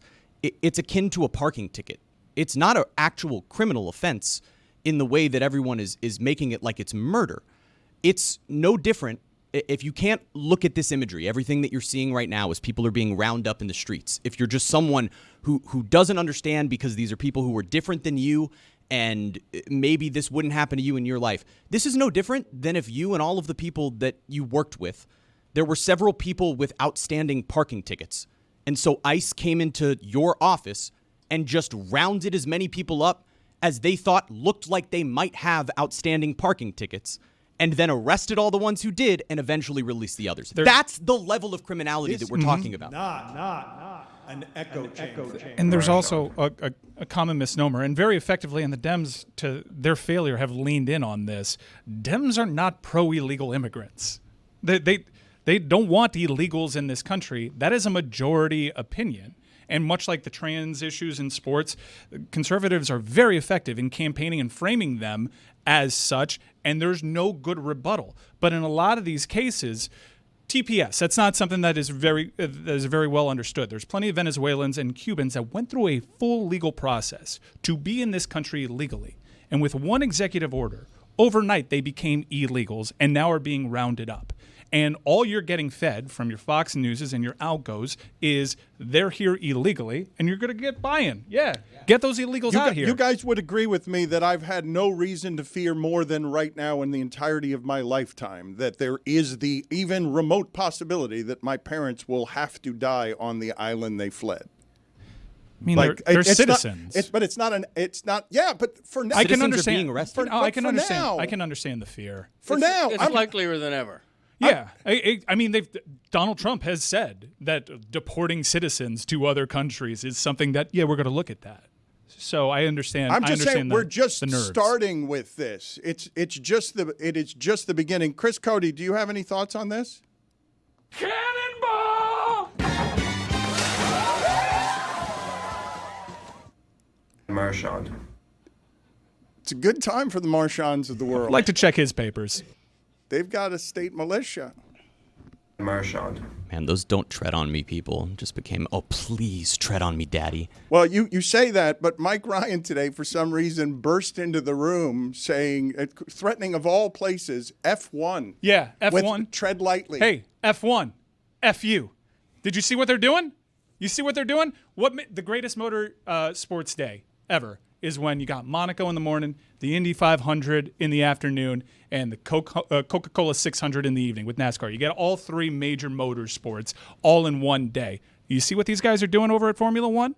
Formula One is trying to switch the calendar so you get the Canadian Grand Prix the same weekend as the Indy 500. They're coming to North America and trying to take our crowd. This is dangerous. Let me tell you something, Formula One. Yeah. All right? Formula One, you are a Netflix documentary away, a cancellation away from being a funny car. I've seen the numbers in this country. You ain't Formula One in this country. Nope. You're not even Formula 2, Jack. No. And I've seen the Xfinity Series ratings on the CW. You're not even third oftentimes. Your ratings in this country, I saw the Miami Grand Prix. You got outrated by the cousin 400 on FS1. All right? Whoa. Do not come to this continent and try to take the Indy 500 away from us. There were 350,000 people at that motor speedway. There were 7 million people watching at home, Jack. You can't even crack a million. You're not coming across the pond and taking our motorsports weekend. It's going to blow up in your face. Thank you, Mike. Thank you. See, John Force has more charisma in his teeth than your drivers have in their entire little bodies. Yes, he is so right about this. And Bill Burr does a great routine where he says that white people, when they can go around the world and say to anyone, what did we invent? What's ours? Stock cars. Not your big fancy things, not your things with the big engines that cost millions and millions of dollars. Gritty old cars that built this country's economy, that made my parents want to flee communism for the freedom of this country's stock car invention. Yeah, highfalutin, looking down on your nose at motorsports here in this country because a Netflix documentary made you feel like you were better than me. Ferrari. You don't even watch it. The races are bad. Formula One is bad. Flatly bad. And while you may watch the Netflix show in droves, you ain't watching the races. So you ain't coming over here, screwing up my calendar, coming to my continent, and trying to put a dent in the Indy 500. They got one race a year that we talk about them. One race a year. And you ain't taking any of its shine. Hallelujah, Mike. I'm glad you got all of it out from the last couple of days. It's like getting the air out of a tire that's overinflated. He's been mad for 3 days because of Marchand. He hasn't had a microphone. He hasn't gotten to talk enough about 6-1. You haven't gotten to say anything about winning 6-1. And I can't. And that was a couple days ago. We're on to game 4. All right, so spin the wheel of Cody's, the wheel of fortune of Cody's. Spin it. Wheel maximum, maybe? Has to be better. Wheel maximum. Probably shouldn't have called it the cousin 400. You shouldn't have done that. I don't know why. That's why you're saying it again. I don't know why you did that. It seemed like you got carried away. And I'm shocked that it's a sponsor. Don't be like Mike. Don't be like Mike there. He gets too emotional. It clearly landed there on mini camps. Did it? Oh yeah, it says minicamp. My bad. Again, I was looking someplace else. The phrase minicamp is so stupid. It's ridiculous. There's never been like, I don't like Minnie Mouse. I don't like the Mini Cooper. Wow. I don't like mini camp. Anything that begins with the word mini should be outlawed. And I can't think of a single exception. Minivan? Don't like the minivan. Mini Minoso? You had a nice minivan, white minivan. Like, I remember when I was like 7 or 8. Dodge Caravan. That was a What's van, nice not a about it? minivan. That's a van. Mini Minoso? It felt like a minivan. Well, Mini Minoso spells it with 2 N's and an E on the end. I mean, I'm talking about mini as in tiny. So you're saying there are no good minis, that No. anything that's mini should be outlawed. Who Yeah. doesn't like Minnie Mouse? Minnie Mouse isn't a real name. Her name is Mervina. That's No, true, that's but not Minnie true. Mouse That's spells it true. with an IE as That well. can't be Oh, true. wait. It's Google AI. That can't check be this true. out. Minosa and Mouse both spell their first names Minnie, M-I-N-N-I-E. It's Minerva Mouse. That's a great Deftones That song. wouldn't work at all. Minerva? That's why they shortened it. They Minerva. would have gotten divorced. Well, they got A mouse divorced, and a it mouse- really impacted their stock price. I heard the bad joke. I don't care if no one else heard What it. happened? Let him have it.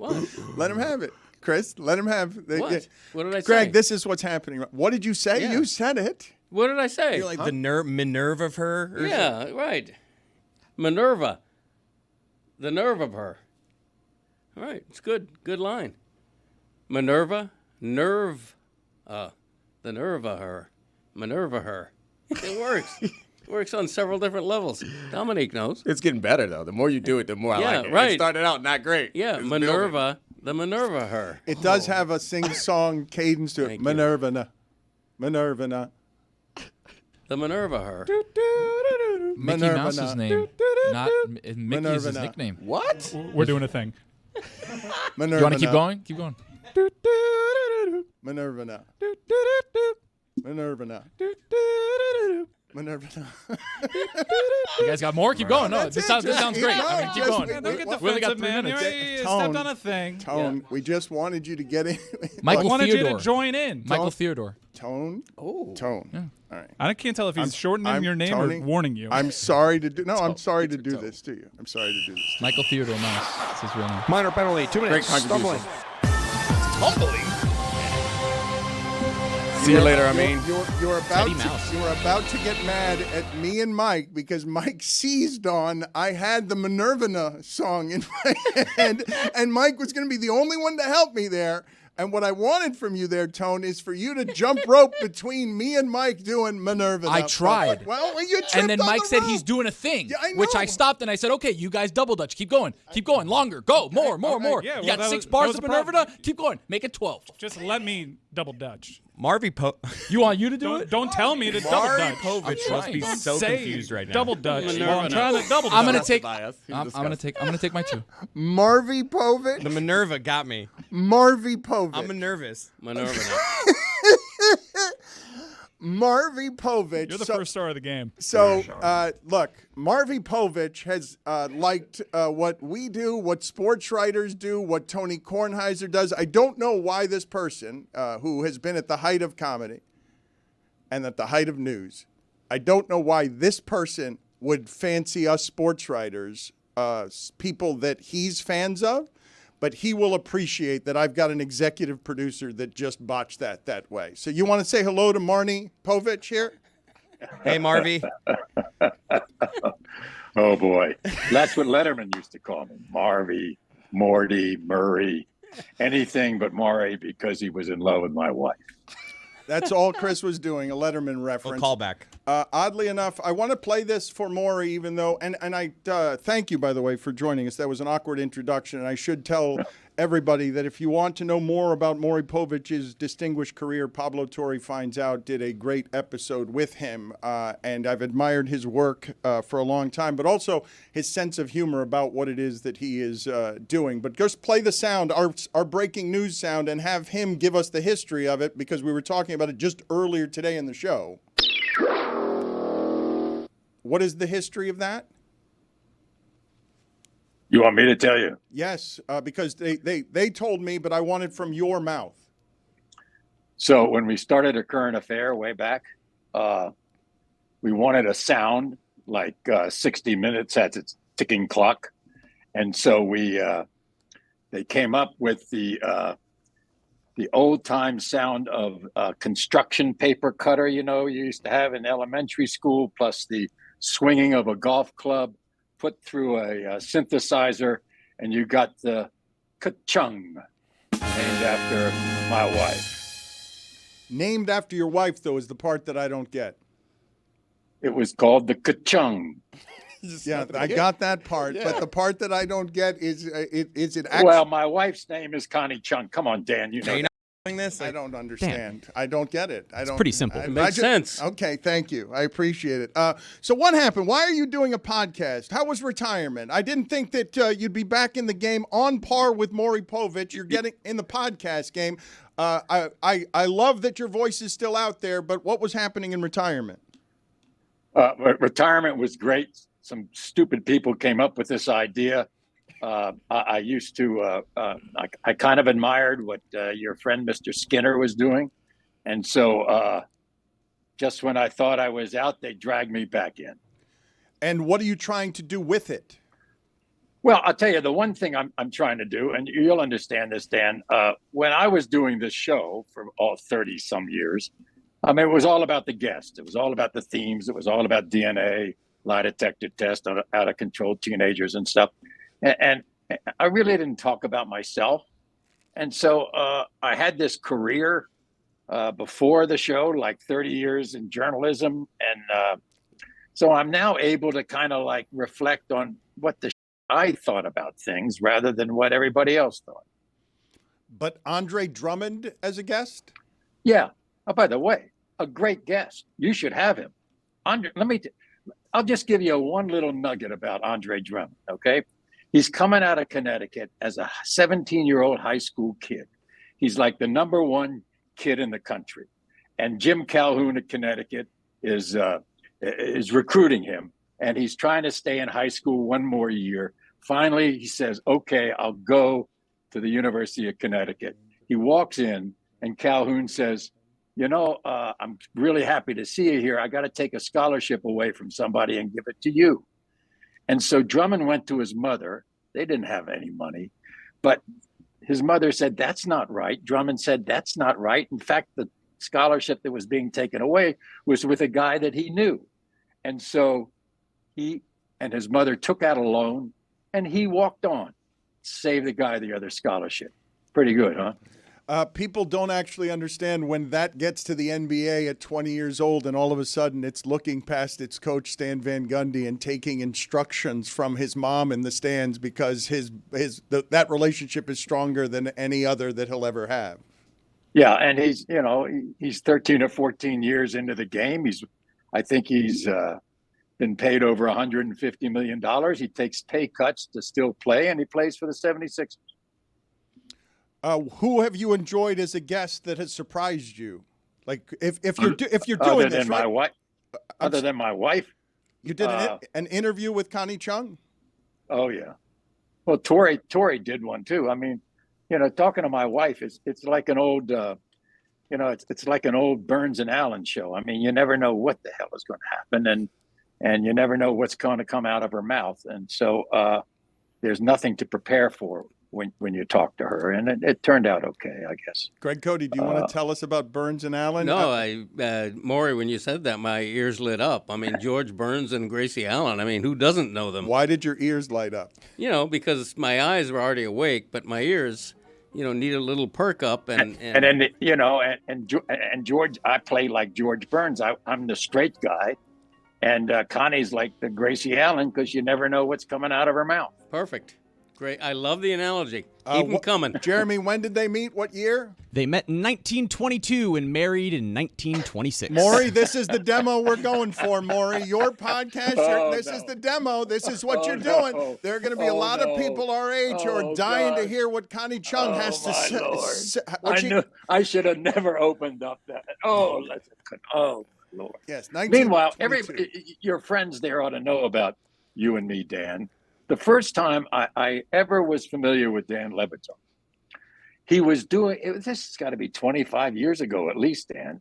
And you had this Sunday show on ESPN. You were the columnist for the Miami Herald, but you would come on Sundays, and I would be driving to the golf course to play my Sunday game, and you did 10 minutes, a monologue that was really, I mean, it was like a newspaper column on radio, and I was just so fascinated by that I had to get in touch with it. You don't do that anymore, do you? Well, you were the only one listening to that show, which I did by myself, and now the other people do all the heavy lifting for me. I just sit in the middle of it and have everyone carry my bloated ass around. How disappointed do you think Maury was when he was like, I'm coming on with Dan, the guy who unspooled this wonderful tapestry on the Sunday morning rides, and he's listening. Minerva. That's right. Minerva. Minerva. You want to get in, Tony?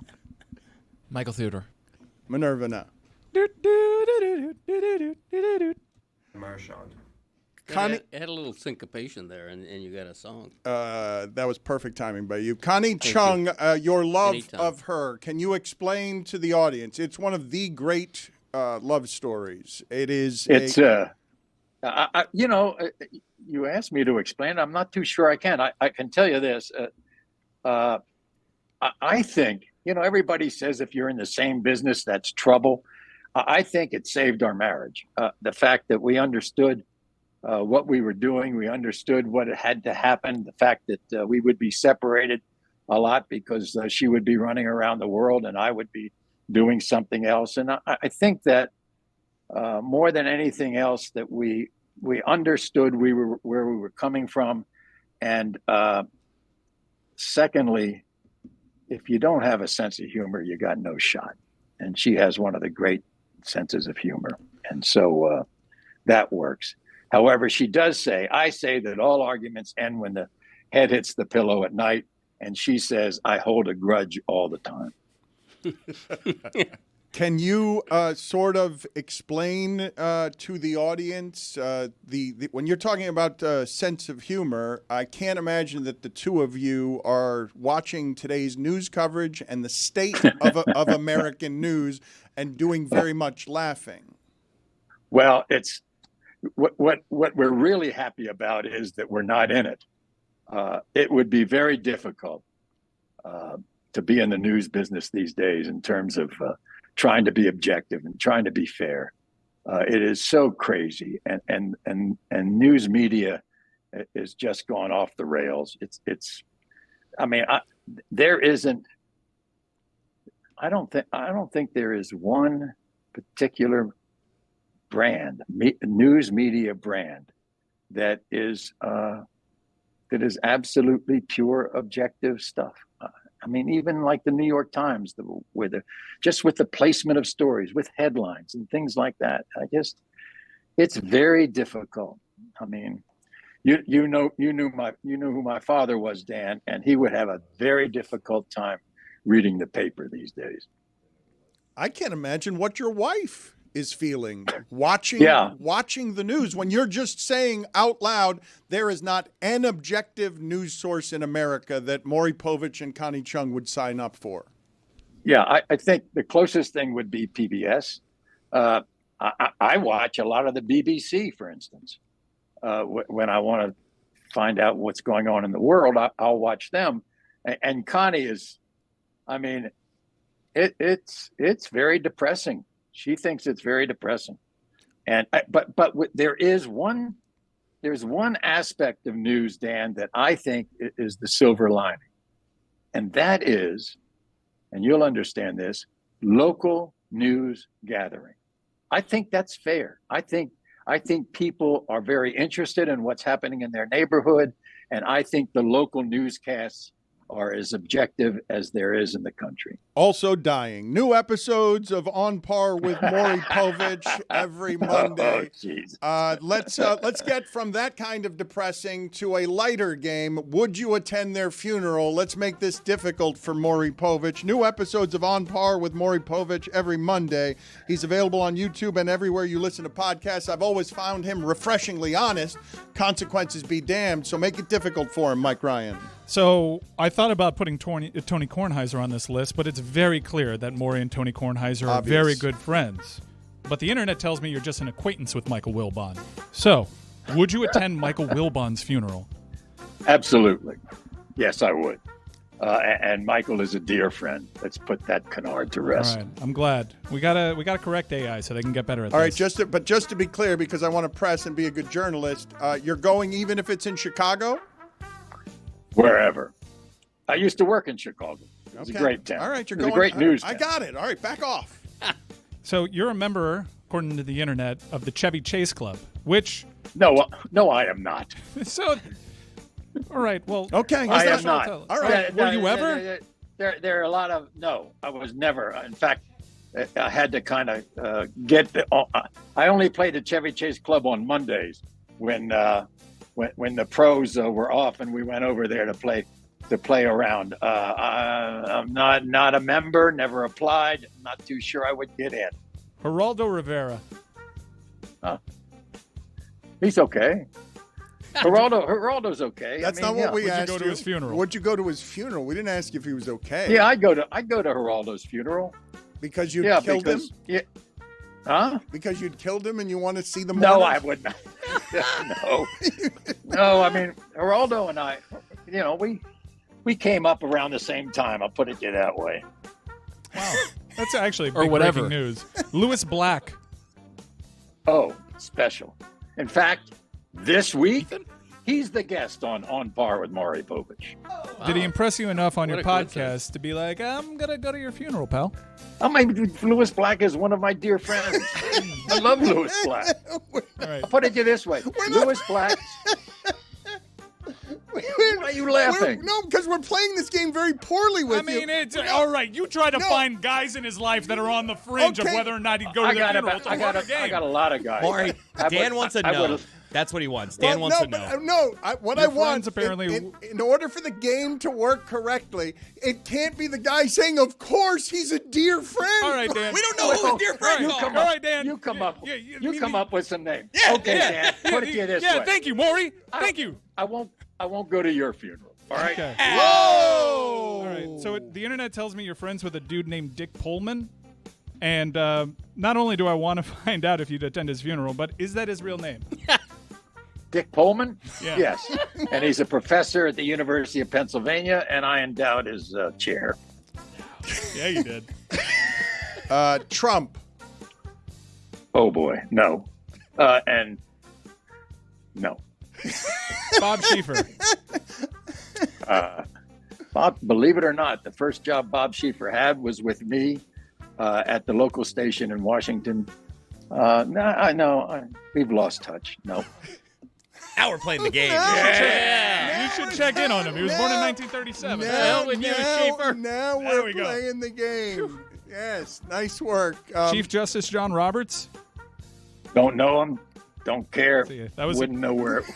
No. It's the Chevy Chevy Chase Maury. Club, which apparently has nothing to do with Chevy Chase. The internet actor. can't be golf course? trusted. Yeah, on you'd think. Par with Maury No, no. Povich every Monday.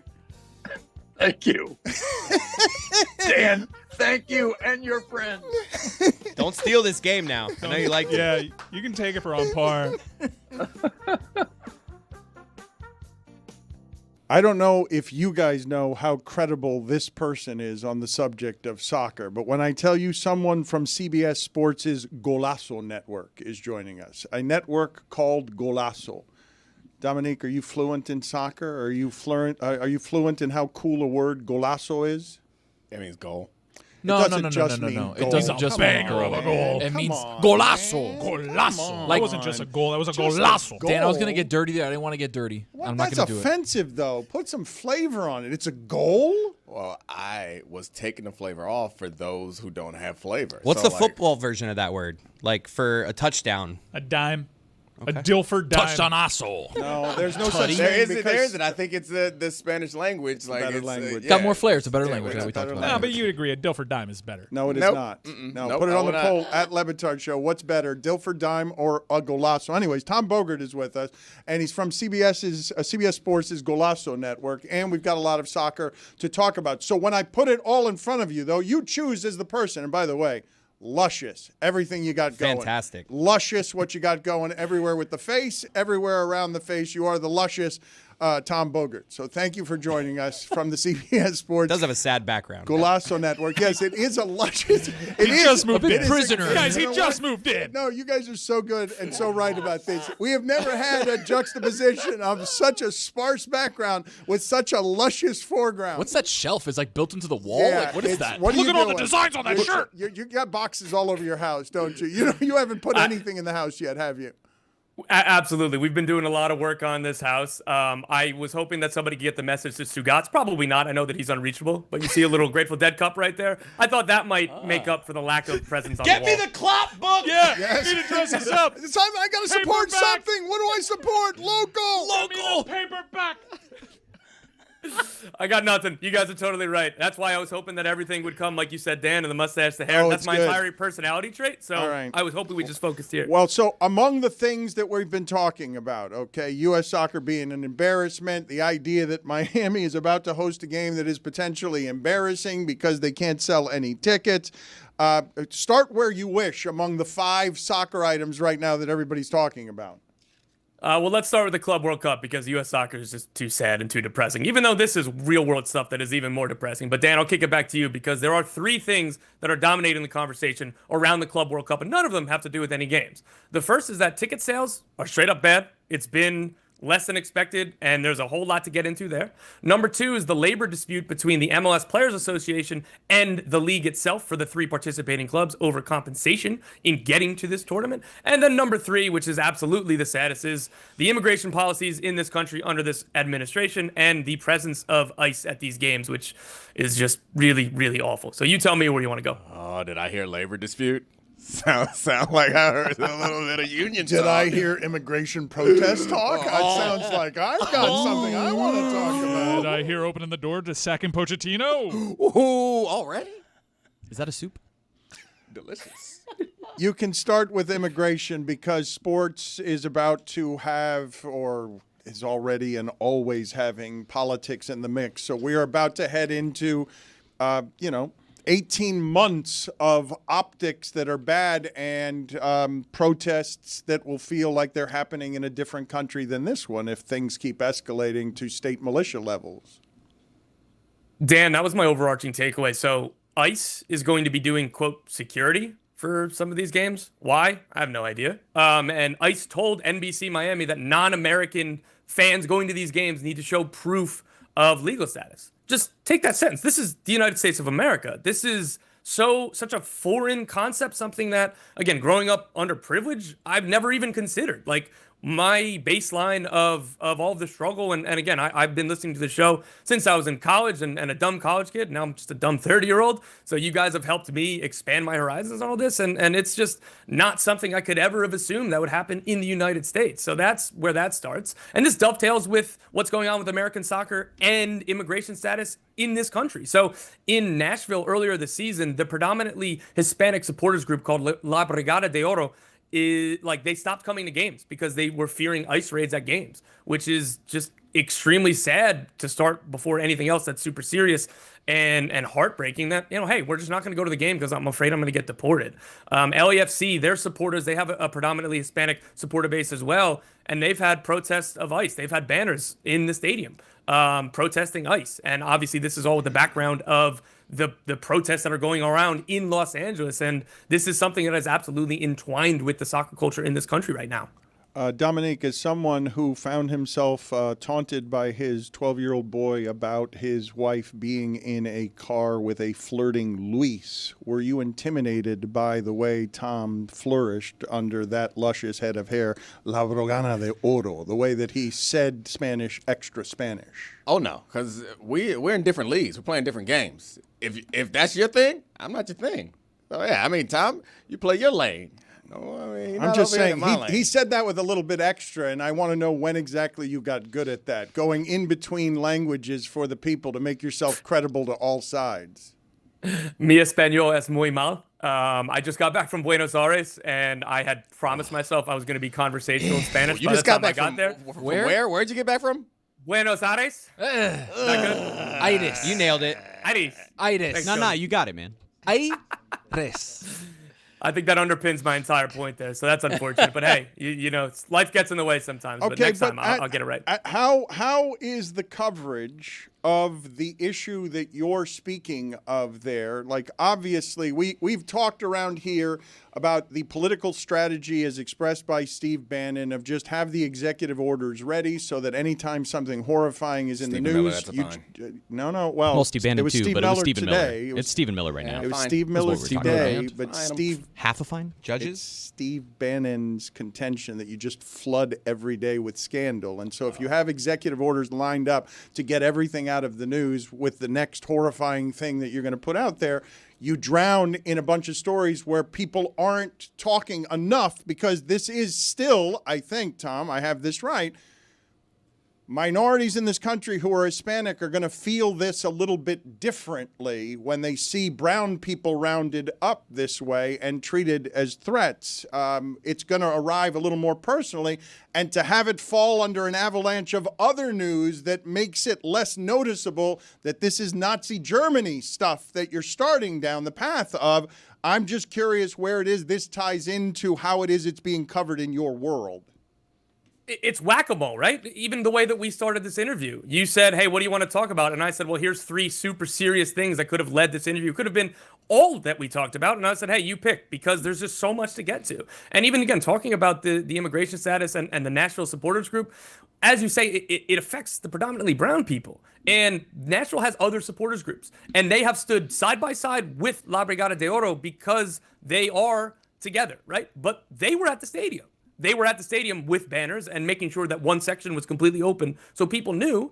But it's not going to affect a white American citizen the same way that it will that supporters group or others. So it's something that you can relate to. It's something you can empathize towards, but you can't feel it in the same way as the people who are under direct attacks by this administration. How much of a disaster is this ticket sales scenario? It's not great. So the ticket sales have been super Americanized. I say that the ticket prices started off way too high, and FIFA were hoping that the American consumer, the South American consumer, and Central American consumer would come and be happy to pay whatever. Because in Europe, you can still see Liverpool for $50, at least under $100. That was one of the best teams in Europe this year.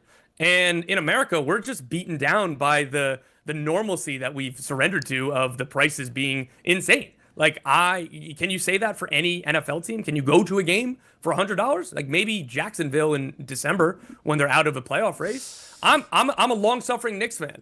I was in college in young 20s when they were as hopeless could be. The only tickets I could afford was a Sunday against the New Orleans Pelicans in February, and those were still more than $100. So it's just two different worlds. The European consumer is not going to take this tournament as seriously as FIFA hopes. FIFA is trying to use, blunt force to just force it through, and like, this matters, this is all the money, these are all the teams, come. But you look at that opening match Miami is playing, they are running a sale right now of tickets for $20, where you get one to the game, the opening game, and you're promised 4 more. So that breaks down to $5 a ticket or $4 a ticket to see Lionel Messi. Do you remember the furor that was in this country when Lionel Messi first got here, and even the first whole year? Like, FIFA could not have expected this in any way, even when they helped to kind of force and help Miami into the tournament. That's unbelievable. So it's not going well. Can we talk about something happy? Is there anything in soccer that's happy? Like, gosh, like we're talking about, we can't sell tickets. People are getting deported out of matches. Pochettino stinks, and the golden generation is falling short. Is there anything in soccer that's awesome? Like, I don't know. If not, what's your favorite soup? Not a soup guy in any way, so we're 0 for 2 here on that one. Well, I guess you got to find something about soccer that will make me happy. Labor disputes. I know that you want to get into that.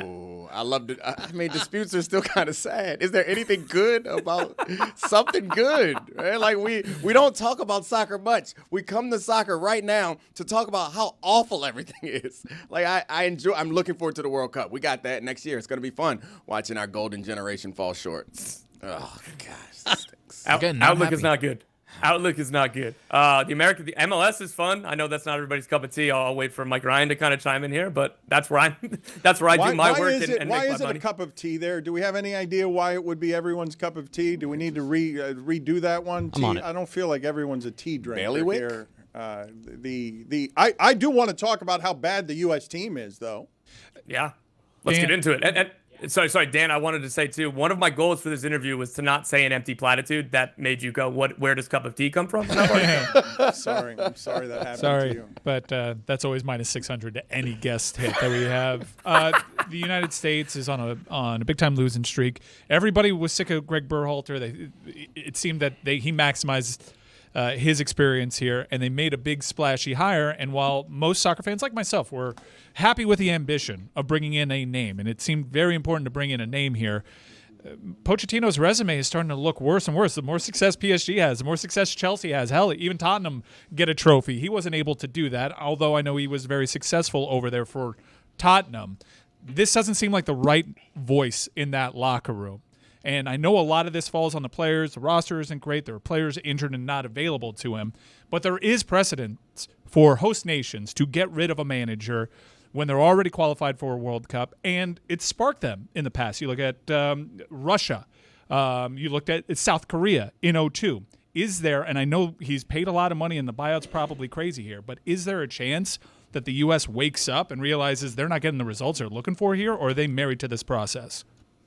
Mike, you talked about a home nation firing a manager to give them a spark. That was Mauricio Pochettino. That's what this was. And again, there's a ton to criticize Mauricio Pochettino about right now, and I will do so in a minute. But I do want to say, let's not do revisionist history here.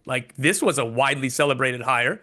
Everybody was ready for Greg Berhalter to be fired, and myself included, and I had been a defender of his for a while. I don't think he should have came back for a second cycle at all, no matter what. But when he was back, it was time for him to go. But that was the move to try to spark something.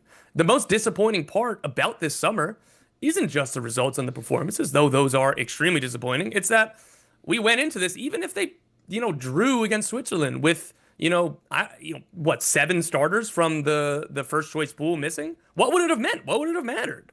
We're not getting any real games with the top players in this group, the players who will start the opening game of the World Cup. There will be maybe 2 or 3 that were on the field over these last 2 games. So even if things went well, what did we learn? But this set us up for things to only go poorly, and it's gone even poorer than we could have imagined. Yeah, the talent of the players, I guess that's one of the major criticisms. This Pochettino style, more ball possession and also more free-flowing as far as positions are concerned.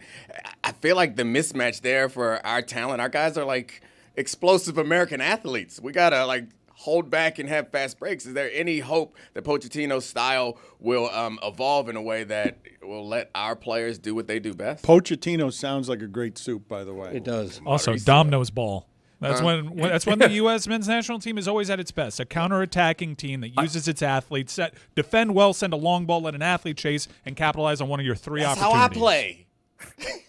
But Mike, you're completely right. The way I've been saying, again, even under Berhalter, when my criticisms were there, is that this group is at its best when you have 9 piano carriers, just a bunch of dudes who work and a bunch of dudes who are going to get stuck in and defend really well. And then you have a couple piano players. You look back at those greatest teams of kind of our generation, those were a bunch of piano carriers and then Landon Donovan and Clint Dempsey to make the magic in the final third. And we've gotten away from that. We've wanted to play this, total football style. We're under Berhalter, everything's detail-oriented, totally controlled. And at the national level, you can't just go buy another player. This isn't where you say, okay, our left back isn't good enough for this style. Let's go get another one. No, you have what you have. And what I do like about Pochettino is I think that he will adapt to the strengths of the players. We haven't seen enough evidence of it yet. But the problem with the team that was on the field against Switzerland, they didn't have those athletes. Yeah. Switzerland, the physical advantage that Switzerland had over the United States was jarring. And that's, again, supposed to be one of our general strong suits. That and goalkeeping. Matt Turner wasn't good enough over these last 2 games, particularly against Switzerland. So it's really disappointing the way that these games are being lost. Put it on the poll, please, Juju. Does Tom have the most excellent ratio of eyebrows to mustache that you have ever seen? It's so true. In your life at Le Batard Show. Tom, thank you for being on with us. We appreciate the maiden journey, sir. Thank you, guys. Look forward to being on again. Don't assume that. This episode is presented by DraftKings. DraftKings, the crown is yours. I feel like that went really well. He'll definitely be but back it's just again. presumptuous. We got a year from now, the World Cup. You can do it a year We will from need now. his help. I'm just saying, There's other soccer guys. Not with hair like that, though. There are no others with hair like that. I want to ask you guys a handful of questions. Jeremy, cup of tea, please.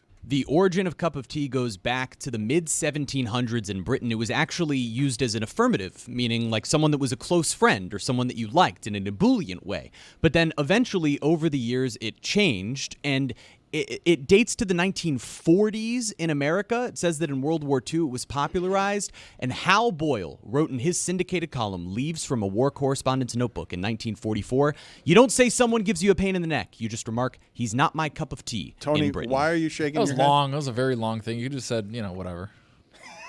Cool. Jeremy doesn't do things short. Just say the soup. He doesn't do things Somebody short. gets it. No, I don't. Just say whatever. Yeah, that kind of thing. Can you? There are a couple. said, There are a Tony. couple more sports things that I want to get to, but before I do that, let's just take some inventory of the library of Spanish words that Samson has said recently on our show. Can I begin with guayabera, por favor? Can I get first and foremost the shirts that my father wears? A guayabera. So that is not guayabera. I think about that like once a week. that is A not guayabera. That is not a guayabera. The hard R is crazy. A guayabera. Yes, Guy Vera A is. guayabera. Yeah, it's a guy I know named Vera. A guayabera. Yes, Vera. That's him trying to do the Spanish on the end. The Vera. Guayabera. How about the in Spanish? Tetas. Tetas. Tetas. Tetas. Tetas. Tetas. Tetas. Tetas. Croquetas. The ham. Tetas. The breaded ham croquetas. Careta. That can't be what you were saying. Croqueta. He was confusing with La Careta. Careta. Why does he sound like he's in so much pain? Every Correcta. word. It sounds like it Correcta. hurts him to say it. Greg, tennis. We talked about this week. Soccer. We talked about this week. Racing, race cars, F1, stock cars, just racing in general. The U.S. Open. Also and race. Scotty Scheffler's general dominance. You find yourself bored by it? Yeah, Like, we don't like that. We don't like Scotty Scheffler being the favorite to win every single tournament. I liked it okay when it was Tiger Woods. I have to admit. Me too. My Tiger Woods phase has ended, and now I want a little bit of parity. I don't want somebody to be the automatic favorite in every tournament. I loved it when what's his name? McIlroy? McIlroy. But Dad, like what you're doing, like Scheffler has not reached Tiger level. We've seen a bunch of Lately, he has. We've seen Lately. a bunch of Scotty Schefflers over the last 15 years. Spieth had a run. Thomas had a run. Brooks Koepka Yeah, had a run. come on. I just feel like we're seeing the latest of those guys. While Scheffler, I think maybe is creeping past those guys. He's Right. still in that category. Okay, but he he's- is not in Tiger 2000 category yet. No, he isn't, and nobody is. I mean, nobody has been. Right, he's in just the last latest generation. hot guy who's winning all the majors I don't like right it. now. Brooks did it a few years ago. I don't like it. back down, kid. Which part of this are you not understanding? I'm allowed not to like Scotty Scheffler being on a hot streak. Yeah. You know? You can like your excellence. Your dad doesn't like it. I'm excited for Oakmont, though. This rough. I Yeah, would love to it's- see my yeah. dad, one of the worst rough players, on like easy golf course rough. Oh, my God. Trying to hit out of this Oakmont. Have you guys seen this That and a sand inefficient trap. way? There was like videos going viral of them mowing the lawn at this golf course in the most inefficient way you could ever mow a lawn. It's just like 17 guys hand pushing a lawnmower. And it's just, I mean, granted, it's not an easy course to cut, so it's not, but it's just, I found that ridiculous to see 17 lawnmowers That's funny. walking back to back. It looked like ants. You're bored by excellence. Like Jokic, you're bored by Jokic. For some reason, you love Shea Gilgeous-Alexander's mid-range jumpers. I do. It's a breath of fresh air. Were you It's bored my by Greg cup of tea. Maddox? What? Were you bored by Greg Maddox Yeah. and his excellence? Yeah, you were? I was, yeah. I do like this Do you game like of sports? who are the boring, dominating athletes. I will say Greg Maddox had this going for him. He painted the black. Okay? He wasn't a guy who relied on a 105-mile-an-hour fastball. I'll say that for Greg Maddox. I feel like Scheffler. Glad we got that out there. You know, Minor penalty, 2 minutes for adding nothing. Moments of truth on saying he did. I'm adding plenty. Imagine how boring we would think Scheffler was if he didn't have the Masters arrest. That's true. That was the highlight of his career. Speaking of arrests, before we welcome in Juju here, boldest takes have gotten better. These phone lines are, I'm going to say, crackling. I'm going to say they're crackling. They're officially at crackling. Wow. 305-486-GOTS is the number, 4689. 305-486-4689. How were the boldest take compilations today? Another strong week. It's the boldest take, and it is presented by Boost Mobile, the newest 5G network in the country. Hi, this is Scronje from a Rotary. My boldest take is if a 6-game series is a long series, a 5-game series can't be a short series. You can't go straight from short to long. One of those has to be a medium series. Hey, this is Brad from a house phone. Guy who says said thing or said person instead of the thing or the person. Bobrovsky, Bobrovsky,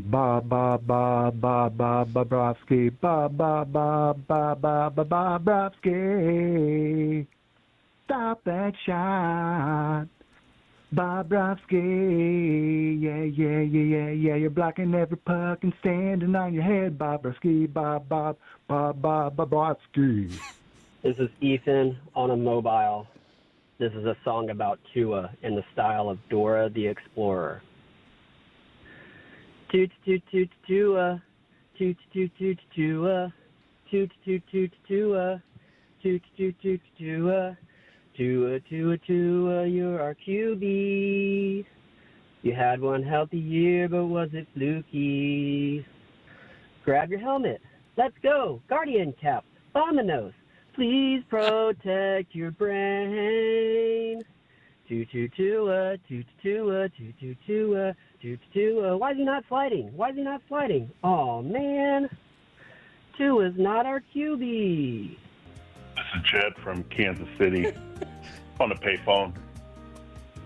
I maintain that 3 sliders that are good is better than 1 great hamburger. That's a good take. I'll hang up. Controversial. Hey, it's Justin from a car phone. First time, long time. My hot take is, why is it if you were at a restaurant with a buddy and you ordered some Mozzie sticks, you wouldn't think anything of it, nice appetizer. But if you sat across from that same guy and he opened up 8 string cheeses, you'd think he's a psychopath. I'll hang up and listen. Are 3 sliders better than a cheeseburger, or does it need to be 5? I'm team slider. No. If you get a couple of good sliders, good all of a burger. sudden it's like, I've got But it needs to be more than 3, though. It needs to be 5. No? 3 is not Let's call enough it to be 4. better As than long as they're not Tua, apparently. And 4 is a short series, 5 is a medium-sized series, 6 and 7 long series. Juju, I'm sorry that is your welcoming music. Tonight I will remind the audience that we are doing a pregame show to Alley Oop, which is the main show, which is the postgame on Indiana and OKC. So Juju is going to be with us on both shows tonight, but want you to check out Alley Oop after our show with Mero. Juju, welcome to the program.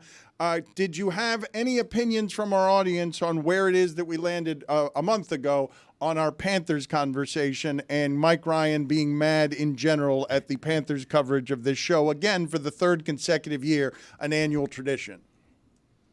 I think we overlooked the big fact that happened, a big thing that happened in the last game.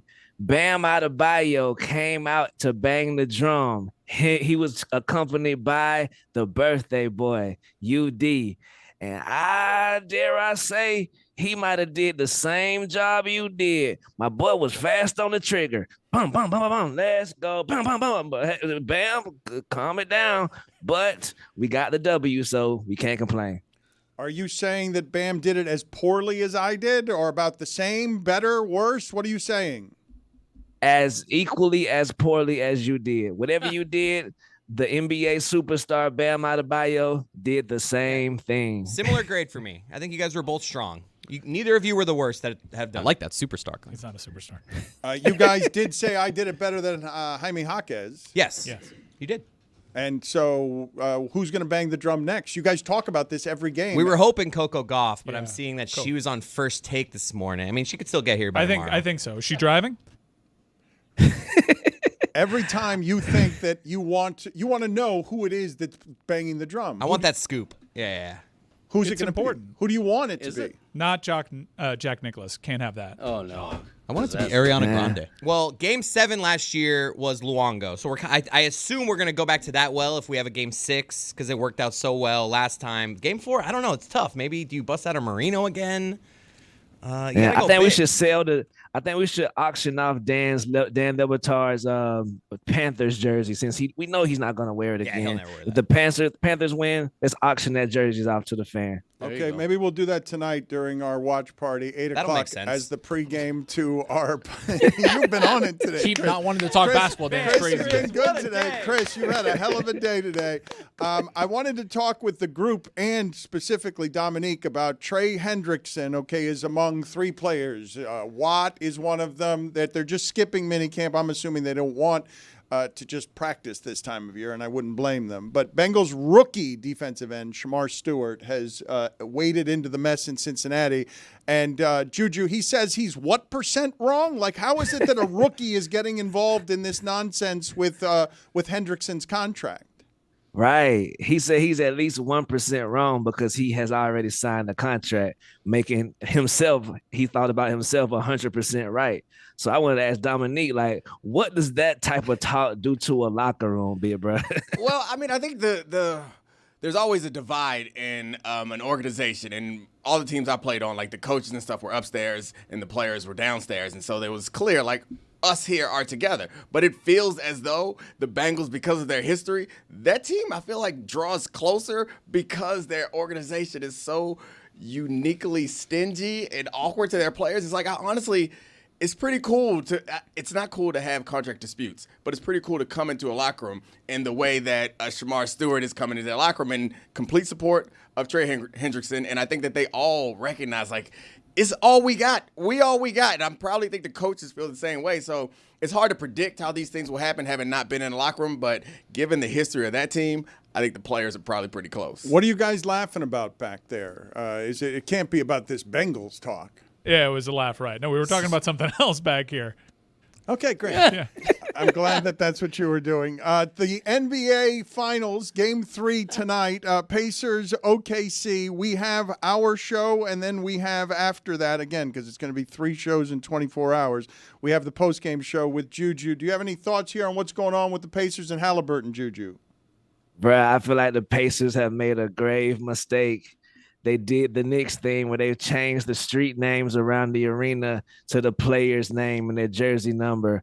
I think you can stick a fork in the Pacers right now. They will not win another game. Take it from me. They will not win another game. Tonight is a legacy game for Tyrese Halliburton because he shrinks in those big moments. You feel me? Like, so he's right now the big. Wait a minute. What? He shrinks in big moments? He shrinks in the game because the game is more than that last little second. You need the team to get you to that moment. If the team don't get him to that moment, what he does, 5 points here, 5 shots in the game. Right now, he's big shot Ty to me. Like, yeah, I'm impressed, but you got to get the ring. So I think that it's a legacy game. Can he put together a complete game for his team to get on his back tonight? That's the test. He's a clutch merchant. Basically have Tyrese Halliburton as like Derek Fisher, which is interesting. Yep. But Juju, Sam Bennett plays his best at the best moments. Do you think that there's a chance that the Pacers did this with the streets to make fun of the Knicks and New York City? Like, do you think that they're in on the joke potentially of like, oh, as we come home, we have to name all these streets because that's what the Knicks did? Well, look, maybe they in on it, but hey, in or not, you're jinxing yourself. You can play with the Knicks if you want to. You beat them already. Don't kick a man while he's down. Them folks can't even find a coach over there. Your task right now is SGA, and I'm pretty sure that brother don't give a damn about what street he finna kick your ass on tonight. I need a clarification, though, on Tyrese Halliburton not being clutch because he's right. No, he didn't say he wasn't He did clutch. not say he wasn't clutch. He says he has to have the game Right. that proves that he's going to be Right. playing well in the playoffs, not the game that disappears 7 points, 8 shots, and then a couple of free throws. And Juju is exactly right. And the last game proved that he's right. Halliburton, if he doesn't hit that last shot, everybody's going, what a terrible game he had. He had like 13 points. If you're going to be the star of the team, Siakam is, in my opinion. This is a wild take. You need This is crazy. a bigger game This than is crazy to 13 me. points. You guys are making him Bam out of bio. Like Hold he's on. he's gosh. 13 of 15 in the final 2 minutes to either on shots that 2 either minutes. are tying 2 or minutes, though. That's what we're talking about. There's Go ahead. 46 other No, minutes you that he needs said to he step shrinks up. in Right. big moments. I didn't say shit. Juju said he shrinks in say- big moments. Maybe he doesn't shrink in the biggest of moments. I can admit. Maybe I was wrong Not in there. the I was big- wrong Not the with that. biggest. Not the biggest moments. Have a whole But game. The big ones in the before NBA that. Finals, your team needs you for 48 minutes. Don't just pop up at 49 That's or right. 47 You go. thinking that, oh, it was all good and it's all forgiven. No, Correct. because the next game when we needed you, you thinking we going to carry you over the finish line again. I'm with It Juju. don't work First like that. 40 minutes are big moments. Last 8, biggest. Yeah, no, he's in hell for most of the minutes outside of the last 2 generally, and I kind of get it. It's a little adjacent to like the Steph Curry thing. I just kind of want to see him be good in the finals. I understand sure. it's what you want, but he is a pure point guard. And I will remind you again, these things will get difficult to talk about if you keep doing it about stars and don't allow for the fact OKC does that to people. Like, you're just not – I get you want more from Tyrese Halliburton. He's giving you plenty. I know you want more, but to be a champion, you're going to have to get over a defense that's going to do this That's to him. right, and fans are totally inclined to say like, let's see it. Yeah. It's cool to say like that's what they do to people. Well, that's what the Panthers do to Connor McDavid. Everybody wants to see Connor McDavid break through and overcome that. And it's fair for people to expect that, as asinine as it is to maybe call him Mick overrated. The reason I don't think it's fair to do this is because what OKC does in terms of creating turnovers is unprecedented in the history of the league. They will do it to anybody. Halliburton's really good. He's not as good at offense as they are at defense. Not only that, you were talking about what Anthony Edwards was doing last series, and it's like, why is he only taking so little shots? Like, or 10 shots, 14 shots? It's What's so going on? frustrating to me as It's because analysis. OKC's the best defense we've ever seen in NBA well, history. there's pretty good defense on those game winners, pal. Okay, when he's Right. 13 to 15, there's pretty amazing defense, and he shows you he can make shots against good defense. So Case what I of think Walls Juju a was little saying off. is, let's see it for 46 minutes. All right? Right.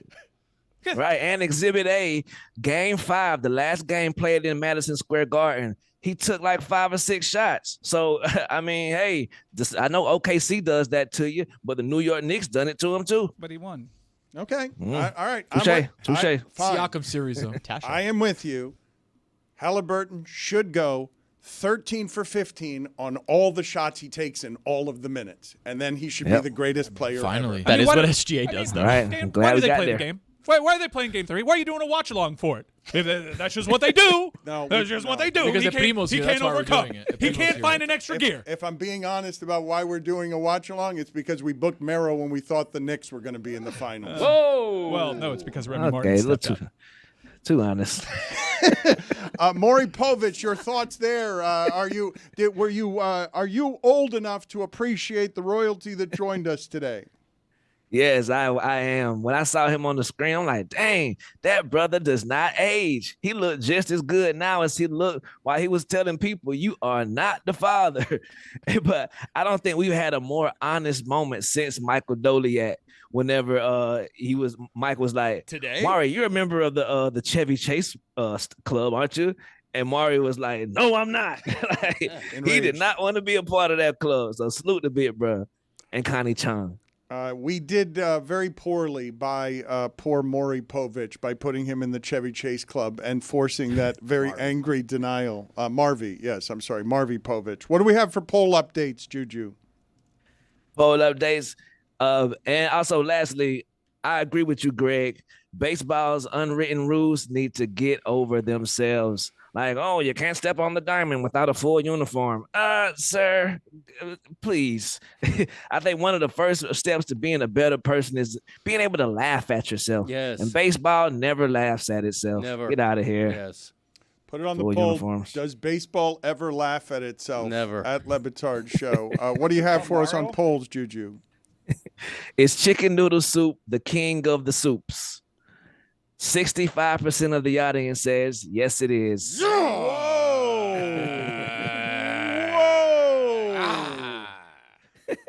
Whoa! That's a win for us matzo ball Bad folks, call. too. No. How? What? It's just a variation. What? If anything, it's an upgrade of How chicken. was the You matzo can't- ball soup, It Dominique? was delightful. I know it was. Delightful. Told you. How is the matzo ball itself? It was delightful. He didn't. My man have picked it any up with of his it. bare hands. He didn't. He liked it. Just bit a chunk out of it. That's not how you do it. Cup that thing. Also, Greg, how do you like the mini fridge? Is that okay? The mini fridge? Against I know you it. don't like minis. Again, No, come on. You're No, against Dad. all minis. don't like the mini The fridge. mini fridge Hold is on, strong. hold on. What if it got a bunch of beers in it? I'll make an exception. There it The, is. the mini bar. The mini mini bar bar. in a hotel room. I will The acknowledge mini bar. that. The big Miller Lite in a hotel room. Give me that mini bar. Yes. Yeah. One-time exception. Mini bar. The poll from yesterday is Hallelujah an awesome middle name? It's great. It's a great name. 51% of the audience says no, it is not. Whoa. A Damn. lot of haters. Nobody like Right. Gorilla, huh? Damn. Wrong audience. Yeah. Wrong America. Would you eat split pea soup cold? 88% of the audience says no, they will not. See, Greg, I think I've got this right. People are with me on soup needs to be warm, Not hot, Yeah. just warm. not cold. Tepid, okay or no? Not split pea soup. That tepid, tepid room is gross. It's got to be warm. Tepid's no good. Do you hate your bed? 81% of the audience says no, they don't. I can't believe 19% do. I've Seriously. never heard somebody say that about their bed. I thought that conversation with Samson was shocking. Yeah. What kind of fear is that? You approach He your doesn't bed have fear, Dan. scared. He doesn't have fear. No. I want you to examine for a second the lack of self-awareness in this. You approach your bed scared. You sleep fearing that if you sleep, you're going to wake up screaming. If you don't sleep, you go to the doorman downstairs, and then you get on national broadcast and say you're fearless. That happened today. And the zippers. That dream he had was ass. Like, oh, I dreamed that it was you and Stugotz. I could see y'all faces, but everybody else's faces was blurry. I need to text Dan about this. That dream out of my life. Get it out of my life.